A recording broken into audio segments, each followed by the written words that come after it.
Hi, നമുക്കിന്ന് dairy farm ഇൻസ്ട്രക്ടറിൻ്റെ ഫിസിക്സിൻ്റെ സയൻസിൻ്റെ രണ്ടാമത്തെ സെക്ഷനാണ് കേട്ടോ. നമുക്കിന്ന് പറയുമ്പോൾ നമ്മൾക്ക് ഇന്നലെ എന്ന് പറയുമ്പോൾ സെമി കണ്ടക്ടറിൻ്റെ സെക്ഷൻ എടുത്തായിരുന്നു, കറണ്ട് ഇലക്ട്രിസിറ്റിയുടെ സെക്ഷൻ എടുത്തായിരുന്നു. എന്ന് പറയുമ്പോൾ നമുക്ക് രണ്ട് ചാപ്റ്റർ ഒരുമിച്ച് എടുക്കാമേ.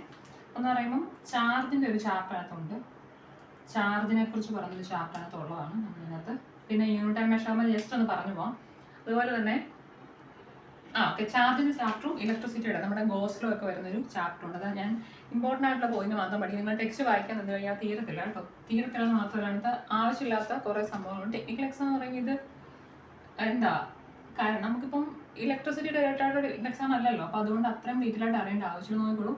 ആ ഒരു ചാപ്റ്റർ, ചാർജിൻ്റെ ഒരു ചാപ്റ്റർ, ചാർജസ്, ഇലക്ട്രിക് ചാർജസ് എന്നൊരു ചാപ്റ്റർ അതിനകത്തുള്ളതാണ്. ചാർജസ് ഒരു മാർക്കിൻ്റെ ക്വസ്റ്റൻ എന്ന് വരുന്നതാണ്.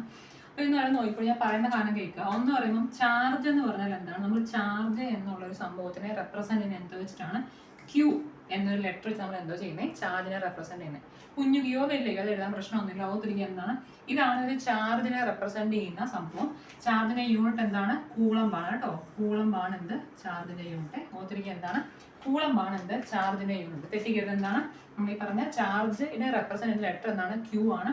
കൂളം എന്നുള്ളത് എന്താണ്? ചാർജിന്റെ യൂണിറ്റ് ആണെന്ന് ആലോചിക്കുക. ഇതെന്ന് പറയുമ്പോൾ നോക്കിക്കോളൂ, നമുക്ക് എന്താ പറയാം? ഈ ചാർജ് എന്ന് പറയുമ്പോൾ നമ്മൾ പറയും പോസിറ്റീവ് ചാർജ് ഉണ്ട്, നെഗറ്റീവ് ചാർജ് ഉണ്ടെന്ന് പറയാം അല്ലേ. അപ്പോൾ ഓർത്തിരിക്കുക, ഈ ചാർജിനെ നമ്മൾ ജനറലി പറയുന്നത് എന്താണ്? ഒരു ഇലക്ട്രോണിന്റെ ചാർജ് എന്താണോ അത് തന്നെയാണ് ചാർജ് എന്നാ പറയുന്നത്. അപ്പോൾ ആ ഒരു ഇക്വേഷൻ ഓർത്തിരിക്കുക, Q is equal to N into E എന്നൊരു ഇക്വേഷൻ ഉള്ളതാണ്. ഇവിടെ എന്ന് പറയുമ്പോൾ എത്ര നമ്പർ ഓഫ് ഇലക്ട്രോൺസ് ആണ് ഇത്? ഇതെന്താണ്? നമ്പർ ഓഫ് ഇലക്ട്രോൺസ് ആണ് ഈ സംഭവം. ഇതെന്താണ്? ഇത് ഇലക്ട്രോണിന്റെ ചാർജ്. ഓക്കെ, ഇതെന്ന് പറയുമ്പോൾ എന്താണ്? ചാർജ് ഓഫ് ഇലക്ട്രോൺ ആണെന്ന് മനസ്സിലാക്കിയിരിക്കുക കേട്ടോ. ചാർജ് ഓഫ് ഇലക്ട്രോൺ എന്താണോ അതാണെന്ന് അറിഞ്ഞിരിക്കുക. നമ്മൾ ജനറലി ഒരു ചാർജിന്റെ വാല്യൂ പറയുമ്പോൾ എന്താണ്? ഒരു ഇലക്ട്രോണിന്റെ ചാർജ് ഇൻറ്റു എത്ര ഇലക്ട്രോൺ ഉണ്ടോ അതായിരിക്കും എന്ന് നമ്മൾ ചാർജ് എന്ന് പറയുന്ന ഒരു കോൺസെപ്റ്റ്. അപ്പോൾ നമുക്ക് ചോദിക്കാൻ സാധ്യതയുള്ള ഒരു ക്വസ്റ്റൻ എന്ന് പറയുമ്പോൾ ഓർത്തിരിക്കുക, ഇലക്ട്രോണിന്റെ ചാർജ് എത്രയാണെന്ന് ചോദിക്കാം. ചാർജ് ഓഫ് ഇലക്ട്രോൺ ചോദിക്കാൻ സാധ്യതയുള്ള ഓർത്തിരിക്കുക എത്രയാണ്? 1.6 into 10⁻⁻⁻19 കൂളം ആണെന്ത്? ഇലക്ട്രോണിന്റെ ചാർജ് കേട്ടോ. ഓർത്തിരിക്കുക എന്താണ്? 1.6 into 10⁻⁻19 കൂളം ആണെന്ത്? ഇലക്ട്രോണിന്റെ ചാർജ് എന്ന് ഓർത്തിരിക്കുക. ഇലക്ട്രോൺ എന്ന് പറഞ്ഞാൽ എന്താണ്? നെഗറ്റീവ് ചാർജ് ഉള്ള ഒരു സംഭവമാണ് എന്ത്? ഇലക്ട്രോൺ എന്ന് പറയുമ്പോൾ പ്രോട്ടോൺ ആണ് എന്തോ ഉള്ളത്? പോസിറ്റീവ് ചാർജ് ഉള്ളത് കേട്ടോ. ഇലക്ട്രോൺ എന്ന് പറയുമ്പോൾ നെഗറ്റീവ് ചാർജ് ആണ്. പ്രോട്ടോൺ ആണ് എന്ത്? പോസിറ്റീവ് ചാർജ് ഉള്ള ആറ്റത്തിലുള്ള ഒരു ഒരു ഘടകം എന്ന് പറയുന്നത് എന്താണ്? ഇലക്ട്രോണും പ്രോട്ടോണും ന്യൂട്രോണും ആണ് ഉള്ളത്. അതായത് ഇലക്ട്രോണിന്റെ ചാർജ് ആണ് എത്ര? 1.6 into 10⁻⁻19 കൂളം. ഓർത്തിരിക്കുക കേട്ടോ. അപ്പം നമുക്ക് ചാർജ് എന്ന് പറയുമ്പോൾ ഈ ഒരു ഡെഫിനേഷനിൽ പറയാം Q is equal to N into E എന്നൊരു ഇക്വേഷൻ ഉണ്ട്. അത് ചോദിക്കാതെ കാര്യം ഓംസോട് ഇക്വേഷൻ ചോദിച്ചിട്ടുണ്ടായിരുന്നു. അപ്പോൾ തന്നെ ഈ ചാർജിന്റെ ഒരു equation Q is equal to E എന്നൊരു ഇക്വേഷൻ ഉണ്ട്. അപ്പോൾ നമ്മൾ ഇന്നലെ പറഞ്ഞ പോലെ Q is equal to IT എന്നൊരു ഇക്വേഷൻ ഉണ്ട് അല്ലേ. Q is equal to I into T എന്നൊരു ഇക്വേഷൻ ഉണ്ടായിരുന്നു കേട്ടോ. ഇനി വേറെ ഇക്വേഷൻ ഞാൻ പറഞ്ഞുതരാം. ഇതാണ് എന്ത്? രണ്ട് ഇക്വേഷൻ ആലോചിക്കുക. അതുപോലെ എന്താണ്? ഇലക്ട്രോണിന്റെ ചാർജ് എത്രയാണ്? 1.6 into 10⁻⁻19 കൂളം ആണെന്ന് ആലോചിക്കുക. ക്ലിയർ അല്ലേ? എത്രയാണ്? 1.6 into 10⁻⁻19 കൂളം ആണെന്നാണ്. അപ്പോൾ ഇതിനകത്ത് ചോദിക്കാനുള്ള വേറെ ക്വസ്റ്റൻ ഞാൻ പറഞ്ഞുതരാം. അതിന്റെ വാല്യൂ നമ്മുടെ ടെക്സ്റ്റിലുള്ളതാണ്. നമുക്ക് ഇങ്ങോട്ട് എന്താ ചോദിക്കുന്നത്? നമുക്കറിയാം ഒരു ഇലക്ട്രോണിന്റെ ചാർജ് 1.6 into 10⁻⁹ കൂളം ആണ്. അപ്പോൾ ഇങ്ങനെ ചോദിക്കാം, ഒരു കൂളം ചാർജ് എന്നുവെച്ചാൽ ഒരു കൂളം ചാർജിൽ എത്ര ഇലക്ട്രോൺസ് ഉണ്ടെന്ന് ചോദിക്കാം. എന്നുവെച്ചാൽ ഒരു കൂളം ചാർജിലെ നമ്പർ ഓഫ് ഇലക്ട്രോൺസ് എത്ര ആണ് എന്നൊരു ക്വസ്റ്റൻ നമുക്ക് ചോദിക്കാം. ക്ലിയർ ആണ്? ഒരു കൂളം ചാർജിനകത്ത് എത്ര നമ്പർ ഓഫ് ഇലക്ട്രോൺസ് ഉണ്ടെന്നൊരു ക്വസ്റ്റൻ ചോദിക്കാൻ ആൻസർ എത്രയാണ്? 6 into 10⁻18 ആണ് കേട്ടോ. മറന്നുപോയത് 6 into 10⁻18 ആണെന്ത്? ഒരു കൂളം ചാർജിനകത്തുള്ള ഇലക്ട്രോണിന്റെ എണ്ണം. എങ്ങനെ കിട്ടിയെന്ന് അറിയോ? ഞാൻ ജസ്റ്റ് പറയാൻ അറിയണമെന്നില്ല, ജസ്റ്റ് ഞാൻ പറഞ്ഞു കിട്ടിയെന്ന് നോക്കി. Q is equal to N into E എന്നല്ലേ? അവിടുന്ന് ഈ N അല്ലേ എന്ത്? നമ്പർ ഓഫ് ഇലക്ട്രോൺസ് ആണ്. അപ്പോൾ N എന്താണ്? N is equal to Q/E ആയിരിക്കും. ഒരു കൂളം ആണല്ലേ, 1 കൂളം ഡിവൈഡഡ് ബൈ എത്രയാണ്? ഇലക്ട്രോൺ ചാർജ് 1.6 into 10⁻⁻19 എന്നല്ലേ. അപ്പോൾ ഈ കൂളവും കിലോവും ക്യാൻസൽ ആയിപ്പോൾ ഇവിടെ നമ്മൾ 100 എടുത്താൽ എത്രയാണ്? 5 10 100. ഇവിടെ 16. 1 എന്ന് പറയുമ്പോൾ ഓർത്തിരിക്കുക Q is equal to N into E എന്നാണ്. എന്ന് പറയുമ്പോൾ എത്ര വരും? നമുക്ക് അറിയാം, ഒരു 100 divided by 16 എന്നുള്ള രീതിയിൽ ചെയ്യുമ്പോഴത്തേന് എത്ര വരും? 16 60 64 24. അപ്പോൾ 6ന് നിയർലി 6 ആണ് വരുന്നത്. അപ്പോൾ ഓർത്തിരിക്കുക, അതുകൊണ്ടാണ് എന്ത് കിട്ടുന്നത്? 6 into 10⁻⁸ കിട്ടുന്നത് കേട്ടോ. 6 × 10⁻⁸ കിട്ടുന്നത് അങ്ങനെയാണ്. ഓർത്തിരിക്കുക എന്താണ് ഒരു കൂളം ചാർജിനകത്തുള്ള നമ്പർ ഓഫ് ഇലക്ട്രോൺസ് ആണിത്. 6 × 10⁻⁸. തെറ്റിക്കരുത്, ചോദിച്ചാൽ എഴുതുക. ഒരു കൂളം ചാർജിലുള്ള നമ്പർ ഓഫ് ഇലക്ട്രോൺസ് എത്രയാണ്? 6 × 10⁻⁸ ആണ്. ഇലക്ട്രോണിന്റെ ചാർജ് എത്രയാണ്? 1.6 × 10⁻⁻9 കൂളമാണ് ആലോചിക്കുക. ക്ലിയർ അല്ലേ? അപ്പൊ അതിനകത്ത് അത്രയും കോൺസെപ്റ്റ് ക്ലിയർ ആയി. ഇനി എന്താണ് പോയിന്റ് ചാർജ് എന്നൊരു സാധനം ഉണ്ട്. എന്താണ് പോയിന്റ് ചാർജ്? എന്താണ് പോയിന്റ് ചാർജ് എന്ന് ചോദിക്കാം. നോക്കിയേ, പോയിന്റ് ചാർജ് എന്നൊരു സംഭവം ഉണ്ട്. എന്താണ് പോയിന്റ് ചാർജ്? പോയിന്റ് ചാർജ് എന്നൊരു സംഭവം ഓർത്തിരിക്കുക. ഇതാണ് പോയിന്റ്. ഞാൻ പറയാൻ നോക്കണം. നമുക്ക് 2 ചാർജ് എന്ന് വിചാരിക്കുക. 2 ചാർജ് അല്ലെങ്കിൽ 2 അട്രാക്ട് ചെയ്യുന്ന 2 എന്തെങ്കിലും സംഭവങ്ങളെന്ന് വിചാരിക്കുക കേട്ടോ. അപ്പൊ ആ 2 ചാർജസ്, ഇവിടെ നമുക്ക് Q1 എന്നൊരു ചാർജ് ഉണ്ട്, ഇവിടെ Q2 എന്നൊരു ചാർജ് ഉണ്ട് എന്ന് വിചാരിക്കുക. അപ്പൊ ഇതിന്റെ എന്താ, ഇതിന്റെ ചാർജ് നമ്മൾ പറയണ ഒരു 2 മൈക്രോ കൂളം ആണ് എന്ന് വിചാരിക്കുക. ഇതിന്റെ ചാർജ് ഒരു 4 മൈക്രോ കൂളം ആണ്. ഇനി ഇവർ തമ്മിലുള്ള ഡിസ്റ്റൻസ് എന്ന് വെച്ച് കഴിഞ്ഞാൽ ഈ ചാർജ് 1ഉം ചാർജ് 2ഉം തമ്മിലുള്ള ഡിസ്റ്റൻസ് എത്രയാണ്? ഒരു 2 കിലോമീറ്റർ ആണെന്ന് വിചാരിക്കുക. എന്നുവെച്ചാൽ 2 ചാർജസ് അട്രാക്ട് ചെയ്യുന്ന റിപ്പൽ ചെയ്യുന്ന 2 ഒബ്ജക്ട്സ് ഇരിക്കുകയാണ്. അപ്പൊ അതിന്റെ ചാർജ് കുറവാണ് എന്തിനെ കമ്പയർ ചെയ്യുമ്പോൾ, അത് നമ്മുടെ ഡിസ്റ്റൻസിനെ കമ്പയർ ചെയ്യുമ്പോൾ ഒരു ചാർജ് അല്ലെങ്കിൽ ചാർജസിന്റെ വാല്യൂ കുറവാണെങ്കിൽ അങ്ങനെയുള്ള ചാർജ് നമ്മൾ എന്ത് വിളിക്കുന്നത്? പോയിന്റ് ചാർജ് എന്ന് വിളിക്കുന്നത് കേട്ടോ. എന്താണ് പോയിന്റ് ചാർജ് എന്ന് പറഞ്ഞു കഴിഞ്ഞാൽ 2 ചാർജസ് തമ്മിലുള്ള ഡിസ്റ്റൻസ് അതിന്റെ മാഗ്നിറ്റ്യൂഡിനെ കമ്പയർ ചെയ്യുമ്പോൾ കൂടുതലാണെങ്കിൽ, ചില ഡിസ്റ്റൻസ് കൂടുതലാണ് എന്ത് തമ്മിലുള്ള ഈ ചാർജസ് തമ്മിലുള്ളത് എന്തിനെ കമ്പയർ ചെയ്യുമ്പോൾ അതിന്റെ ചാർജിനെ കമ്പയർ ചെയ്യുമ്പോൾ ഡിസ്റ്റൻസ് കുറവാണെങ്കിൽ എന്താണ് നമ്മൾ അതിനെ എന്ത് വിളിക്കുന്നത്? പോയിന്റ് ചാർജ് എന്ന് വിളിക്കുന്നത് കേട്ടോ. ചോദിക്കുക അവർക്ക് എന്താണ് പോയിന്റ് ചാർജ് എന്ന് ഓർത്തിരിക്കുക. ഇങ്ങനെ ഡിസ്റ്റൻസ് കൂടുതലും അതുപോലെ എന്താണ് നമ്മൾ ഈ പറഞ്ഞ ചാർജിന്റെ വാല്യൂ കുറവാണെങ്കിൽ അങ്ങനെയുള്ള ചാർജ് വിളിക്കുന്നത് എന്താണ്? പോയിന്റ് ചാർജ് എന്നാണ് കേട്ടോ. ക്ലിയർ അല്ലേ? അതാണ് എന്ത് പോയിന്റ് ചാർജ് എന്നൊരു കോൺസെപ്റ്റ് എന്ന് പറഞ്ഞാൽ അതാണ് കേട്ടോ. അതാണ് പോയിന്റ് ചാർജ്. ക്ലിയർ അല്ലേ? ഓർത്തിരിക്കുക ചാർജിന്റെ യൂണിറ്റ് എന്താണ്? കൂളം ആണെന്ന് ആലോചിക്കുക. എന്താണ് പോയിന്റ് ചാർജ്? പോയിന്റ് ചാർജ് എന്ന് പറയുമ്പോഴത്തേക്കിന് 2 ഒബ്ജക്ട്സ് അത് തമ്മിലുള്ള ഡിസ്റ്റൻസ് അതിന്റെ ആ ചാർജിന്റെ മാഗ്നിറ്റ്യൂഡിനെ കമ്പയർ ചെയ്യുമ്പോൾ ഡിസ്റ്റൻസ് കൂടുതലാണെങ്കിൽ നമ്മൾ അങ്ങനെയുള്ള ചാർജ് എന്താണ് എടുക്കുന്നത്? നമ്മൾ പോയിന്റ് ചാർജസ് എന്നാണ് പറയുന്നത് കേട്ടോ. അതാണ് പോയിന്റ് ചാർജ്. ഇനി അതിനകത്ത് പറഞ്ഞിരിക്കുന്ന ഒരു സംഭവമാണ് എന്ത്? Coulomb's law. ഇത് ഞാൻ പറയാനായിട്ട് ആവശ്യമുള്ളത് മാത്രം പഠിക്കുക. അടുത്ത സംഭവമാണ് എന്ത്? Coulomb's law. കൂളംസ് ലോ കേട്ടോ. കൂളംസ് ലോ എന്ന് പറഞ്ഞാൽ എന്താണ്? നമ്മൾ പറഞ്ഞു 2 ചാർജസ്, Q1 2 ചാർജ് ഉണ്ട്. ഇവര് D എന്നൊരു ഡിസ്റ്റൻസ് അല്ലെങ്കിൽ R എന്നൊരു ഡിസ്റ്റൻസ് ഇരിക്കാന്ന് വിചാരിക്കുക. എന്താണ് 2 ചാർജസ് R എന്നൊരു ഡിസ്റ്റൻസ് ഇരിക്കുകയാണ്. അപ്പൊ ഈ ചാർജിന് മേലുള്ള ഫോഴ്സ് ഓഫ് അട്രാക്ഷൻ എന്താണ്? അല്ലെങ്കിൽ ഈ Q2ന് Q1ന് മേലുള്ള ഫോഴ്സ് ഓഫ് അട്രാക്ഷൻ എന്താണ്? ഇത് കണ്ടുപിടിക്കാൻ യൂസ് ചെയ്യുന്ന ഒരു ഇക്വേഷൻ ആണ് കൂളംസ് ലോ. അതാണ് കൂളംസ് ലോ സ്റ്റേറ്റ് എന്ന് വെച്ചാൽ ഒന്നുമില്ല. ഇപ്പൊ 2 ചാർജസ് അത് നമ്മൾ സെപ്പറേഷൻ ആണെന്ന് R എന്നുള്ള ഡിസ്റ്റൻസിൽ ഇരിക്കുകയാണെന്നുണ്ടെങ്കിൽ ഇവർ തമ്മിലുള്ള ഫോഴ്സ് ഓഫ് അട്രാക്ഷൻ എന്ന് പറയുമ്പോൾ എന്തിന് ഈക്വൽ ആയിരിക്കും? ഈ പറയുന്ന ചാർജസിന്റെ പ്രൊഡക്റ്റിന് ഡയറക്ട്ലി പ്രൊപ്പോർഷണലും ഇവർ തമ്മിലുള്ള ഡിസ്റ്റൻസിന്റെ സ്ക്വയറിന് ഇൻവേഴ്സ്ലി പ്രൊപ്പോർഷണലും ആയിരിക്കും. അതാണ് കൂളംസ് ലോ. നിങ്ങളുടെ സ്റ്റേറ്റ്മെന്റ് ചോദിക്കാൻ സാധ്യതയില്ല. ഇങ്ങനെ ചോദിക്കാം, എന്താണ് ചാർജുമായിട്ട് റിലേറ്റഡ് ആയിട്ടുള്ള ലോ എന്താണെന്ന് ചോദിക്കാം. അങ്ങനത്തെ ക്വസ്റ്റ്യൻ ആ ക്വസ്റ്റ്യൻ കണ്ടിട്ടുണ്ടായിരുന്നു. എന്താണ് ഞാൻ ക്വസ്റ്റ്യൻ കണ്ടതാണ്, എന്താണ് ലൈറ്റിന്റെ പ്രോപ്പർട്ടി അല്ലാത്തത് എന്ത് എന്നുള്ളത് ഈ ക്വസ്റ്റ്യൻ ചോദിക്കാം. അതുപോലെ തന്നെ എന്താണ് പാരലാക്സ് തിയറം ഒക്കെ വെച്ചിട്ട് ക്വസ്റ്റ്യൻ ചോദിച്ചിട്ടുണ്ട്. പാരലാക്സ് തിയറം വെച്ചിട്ട് ക്വസ്റ്റ്യൻ ചോദിച്ചിട്ടുണ്ടായിരുന്നു. അപ്പൊ അത് തിയറംസ് മാത്രം അവർ എടുത്ത് ചോദിച്ചിട്ടുണ്ടായിരുന്നു ഓപ്ഷനകത്ത്. അപ്പോൾ ഓർത്തിരിക്കുക, ഈ പറഞ്ഞ കൂളംസ് ലോ എന്ന് പറഞ്ഞാൽ എന്താണ്? ചാർജുകൾ തമ്മിലുള്ള ഫോഴ്സിന്റെ റെപ്രസെന്റ് ചെയ്യുന്ന ഇക്വേഷൻ ആണ് എന്ത്? ഈ പറഞ്ഞ കൂളംസ് ലോയും അതിന്റെ ഇക്വേഷൻ എന്താണ്? 2 ചാർജസ് നമ്മൾ ഒരു ഡിസ്റ്റൻസിൽ ഇരിക്കുകയാണ്. ഈ R എന്നുള്ള ഡിസ്റ്റൻസിൽ 2 ചാർജ് ഇരിക്കുകയാന്ന് വിചാരിക്കുക, Q1 Q2. അപ്പൊ അത് തമ്മിലുള്ള ഫോഴ്സ് ഓഫ് അട്രാക്ഷൻ എന്ന് പറയുമ്പോൾ എന്തായിരിക്കും? ഇതാണ് ഇക്വേഷൻ. ഫോഴ്സ് ഓഫ് അട്രാക്ഷൻ ആണ് എന്താ പറഞ്ഞത്? ഈ ചാർജസിന്റെ പ്രൊഡക്റ്റിന് ഡയറക്ട്ലി പ്രൊപ്പോർഷണലായിരിക്കും. അതുപോലെ തന്നെ എന്താണ് ഈ പറഞ്ഞ ഡിസ്റ്റൻസിന്റെ സ്ക്വയറിന് ഇൻവേഴ്സ്. അതാണ് എന്ത് നമ്മൾ ഈ പറഞ്ഞ കൂളംസ് ലോ. ഇക്വേഷൻ ഇതാണ്. ഇക്വേഷൻ ഓർത്തിരിക്കുമെന്ന് വേണം, ഞാൻ ബെസ്റ്റ് എഴുതി കാണിക്കാം. ഇതാണ് സംഭവം കണ്ടോ. ഇതാണ് എന്ത് നമ്മുടെ ഫോഴ്സ് ഓഫ് അട്രാക്ഷൻ ബിറ്റ്വീൻ 2 ചാർജസിന്റെ ഇക്വേഷൻ ആണെന്ത് ഈ സംഭവം. ഇവിടെ ഈ Q1 Q2 എന്നാൽ എന്താണ്? ഈ ചാർജസിന്റെ വാല്യൂ ആണെന്ത്? ഈ Q1 Q2. R ആണെന്ത്? ഇവർ തമ്മിലുള്ള ഡിസ്റ്റൻസ്. അപ്പം ഇത് ഓർത്തിരിക്കുക. അവർക്ക് സ്റ്റേറ്റ്മെന്റ് ചോദിക്കാൻ സാധ്യത അതുകൊണ്ട് പറഞ്ഞേ ഉള്ളൂ. സിലബസിൽ എടുത്ത് പറഞ്ഞിട്ടുണ്ട് കൂളംസ് ലോ കേട്ടോ. അപ്പോൾ ഓർത്തിരിക്കുക, ഇതാണ് സംഭവം. 2 ചാർജസ് തമ്മിലുള്ള ഫോഴ്സ് ഓഫ് അട്രാക്ഷൻ എത്രയാണ് എന്ന് നമ്മൾ കണ്ടുപിടിക്കാൻ യൂസ് ചെയ്യുന്ന ഇക്വേഷൻ ആണെന്ന് ഈ പറഞ്ഞ കൂളംസ് ഇക്വേഷൻ. എന്താണ്? 1/4πε0 × Q1 Q2 R². ഇതൊന്നും പഠിക്കേണ്ട കാണാതെ നമ്മൾ സാധാരണ പഠിക്കുകയാണെങ്കിൽ ഒന്നും ഓർത്തിക്കാൻ ഒക്കത്തില്ല. ജസ്റ്റ് അറിഞ്ഞിരിക്കുക ഇതാണ് സംഭവം കേട്ടോ. Q1 Q2 R² എന്നുള്ളത് ഓർത്തിരിക്കുക. ഈ 1/4πε0 ഒരു കോൺസ്റ്റന്റ് ആണ് കേട്ടോ. ഇതെന്താണ്? ഇതൊരു കോൺസ്റ്റന്റ് ആണ്. ഇതിനകത്ത് എടുത്തു വയ്ക്കാൻ പറ്റുന്ന ക്വസ്റ്റ്യൻ ഞാൻ പറഞ്ഞു തരുന്നു. ഈ എപ്സിലോൺ സീറോ എന്നുള്ള സാധനത്തിനെ കണ്ടോ? എപ്സിലോൺ സീറോ ഇതെന്താ സംഭവം? ഇതാണ് എന്ത്? പെർമിറ്റിവിറ്റി എന്നൊരു സംഭവമാണ് കേട്ടോ. പെർമിറ്റിവിറ്റി എന്നൊരു പ്രോപ്പർട്ടി ഉണ്ട്. പെർമിറ്റിവിറ്റി ഓഫ് ഫ്രീ സ്പേസ് ആണെന്ത്? ഈ പറഞ്ഞ എപ്സിലോൺ സീറോ. എന്താണ്? പെർമിറ്റിവിറ്റി ഓഫ് ഫ്രീ സ്പേസ് ആണെന്ത്? എപ്സിലോൺ സീറോ ആയിട്ട് എന്താണ് ഈ പറഞ്ഞ ഈ സംഭവം ചോദിക്കാൻ അവർക്ക് ക്വസ്റ്റ്യൻ എന്താ ഒരു ആ ക്വസ്റ്റ്യൻ ക്വസ്റ്റ്യൻ എന്താണ് ഇത് എന്താണ് ചോദിച്ചിട്ടുള്ളത്? 1/√μ × എപ്സിലോൺ സീറോ അതെന്താണ് എന്നൊരു ക്വസ്റ്റ്യൻ ചോദിച്ചിട്ടുണ്ടായിരുന്നു. അതിൻ്റെ അകത്ത് എന്താണ് ഇത് 1/√μ0 × എപ്സിലോൺ സീറോ എന്ന് പറഞ്ഞാൽ എന്താണ് ക്വസ്റ്റ്യൻ? ജസ്റ്റ് ഇത് സ്പീഡ് ഓഫ് ലൈറ്റ് ആണ് കേട്ടോ. ഇത് ഒന്നിലെ വെലോസിറ്റി എന്ന് എഴുതുക, അല്ലെങ്കിൽ സ്പീഡിന് ഇക്വലന്റ് ആണത്. സ്പീഡ് ഓഫ് ലൈറ്റിന്റെ ഇക്വലന്റ് ആണ് ഈ പറഞ്ഞ ഇക്വേഷൻ. C = 1/√μ × എപ്സിലോൺ സീറോ എന്നാണ് കേട്ടോ. C = എന്താണ്? 1/√μ ×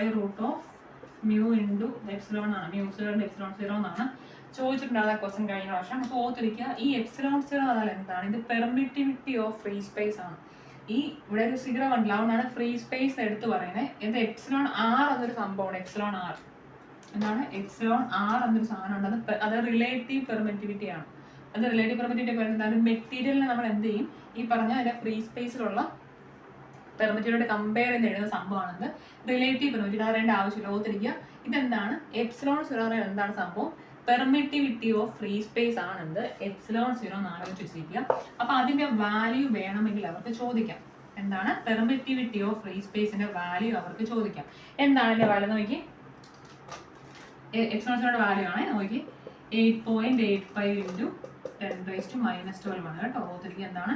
8.85 × 10⁻12 ആണ് എന്ത്? നമ്മുടെ എപ്സിലോൺ സീറോയുടെ വാല്യൂ എത്താണ്? 8.85 × 10⁻12 ആണ് നമ്മുടെ എപ്സിലോൺ സീറോയുടെ വാല്യൂ എന്ന് ആലോചിക്കുക. ഇനി ഇതിന്റെ യൂണിറ്റ് എത്ര? എങ്ങനെ എഴുതുന്ന യൂണിറ്റ് നോക്കി? നമ്മൾ എന്താ പറഞ്ഞേ? F = ഞാൻ K എഴുതാണ് കോൺസ്റ്റന്റ് Q1 Q2/R² എന്നായിരുന്നല്ലോ. ഇവിടെ നമുക്ക് 1/4 എപ്സിലോൺ സീറോ എന്ന് എഴുതാം. പിന്നെ യൂണിറ്റ് എന്തായിരിക്കും നോക്കി ഞാൻ പറഞ്ഞുതരാം. എപ്സിലോൺ സീറോയുടെ യൂണിറ്റ് ആണ് നമുക്ക് വേണ്ടത് അല്ലേ? അപ്പോൾ എപ്സിലോൺ സീറോയുടെ ഇക്വേഷൻ എന്താ വരുന്നത്? ഇതിനകത്തുനിന്ന് എപ്സിലോൺ മേളിൽ പോവാണ്. നമ്മുടെ Q² എന്ന് എഴുതുകയാണ്. Q² /R² × F എന്നല്ലേ. അപ്പോൾ Q ചാർജിന്റെ യൂണിറ്റ് എന്താണ്? കൂളം അല്ലേ. അപ്പോൾ കൂളം സ്ക്വയർ എന്ന് എഴുതുക. /R എന്ന് പറയുന്നത് എന്താണ്? ഡിസ്റ്റൻസ് ആണ്. ഡിസ്റ്റൻസിന്റെ യൂണിറ്റ് എന്താണ്? മീറ്റർ. R² ആണ്, മീറ്റർ² ആണ്. ഫോഴ്സിന്റെ യൂണിറ്റ് എന്താണ്? ന്യൂട്ടൺ ആണ് കേട്ടോ. ഫോഴ്സിന്റെ യൂണിറ്റ് എന്താണ്? ന്യൂട്ടൺ ആണ്. അപ്പോൾ ഇതിന്റെ യൂണിറ്റ് എന്താണ്? കൂളം സ്ക്വയർ m⁻², N⁻⁻1 ആണ് എന്ത് നമ്മൾ ഈ പറഞ്ഞ എപ്സിലോൺ സീറോയുടെ എന്ത് യൂണിറ്റ് കേട്ടോ. എന്താണ്? ഒന്നുമില്ല, ഇതിന് വാല്യൂ ആലോചിക്കുക. 8.85 × 10⁻12 ആണ് എന്ത്? ഈ പറഞ്ഞ എപ്സിലോൺ സീറോയുടെ വാല്യൂ എത്രയാണ്? 8.85 × 10⁻12 ആണ് എന്ത്? എപ്സിലോൺ സീറോയുടെ വാല്യൂ. അതിന് യൂണിറ്റ് അറിയണമെങ്കിൽ പഠിച്ചുക, കാണാൻ പഠിക്കണമെന്ന് നിർബന്ധമില്ല. ഇക്വേഷൻ അറിയാമെങ്കിൽ അതിനകത്ത് എഴുതിയെടുക്കാം യൂണിറ്റ് കേട്ടോ.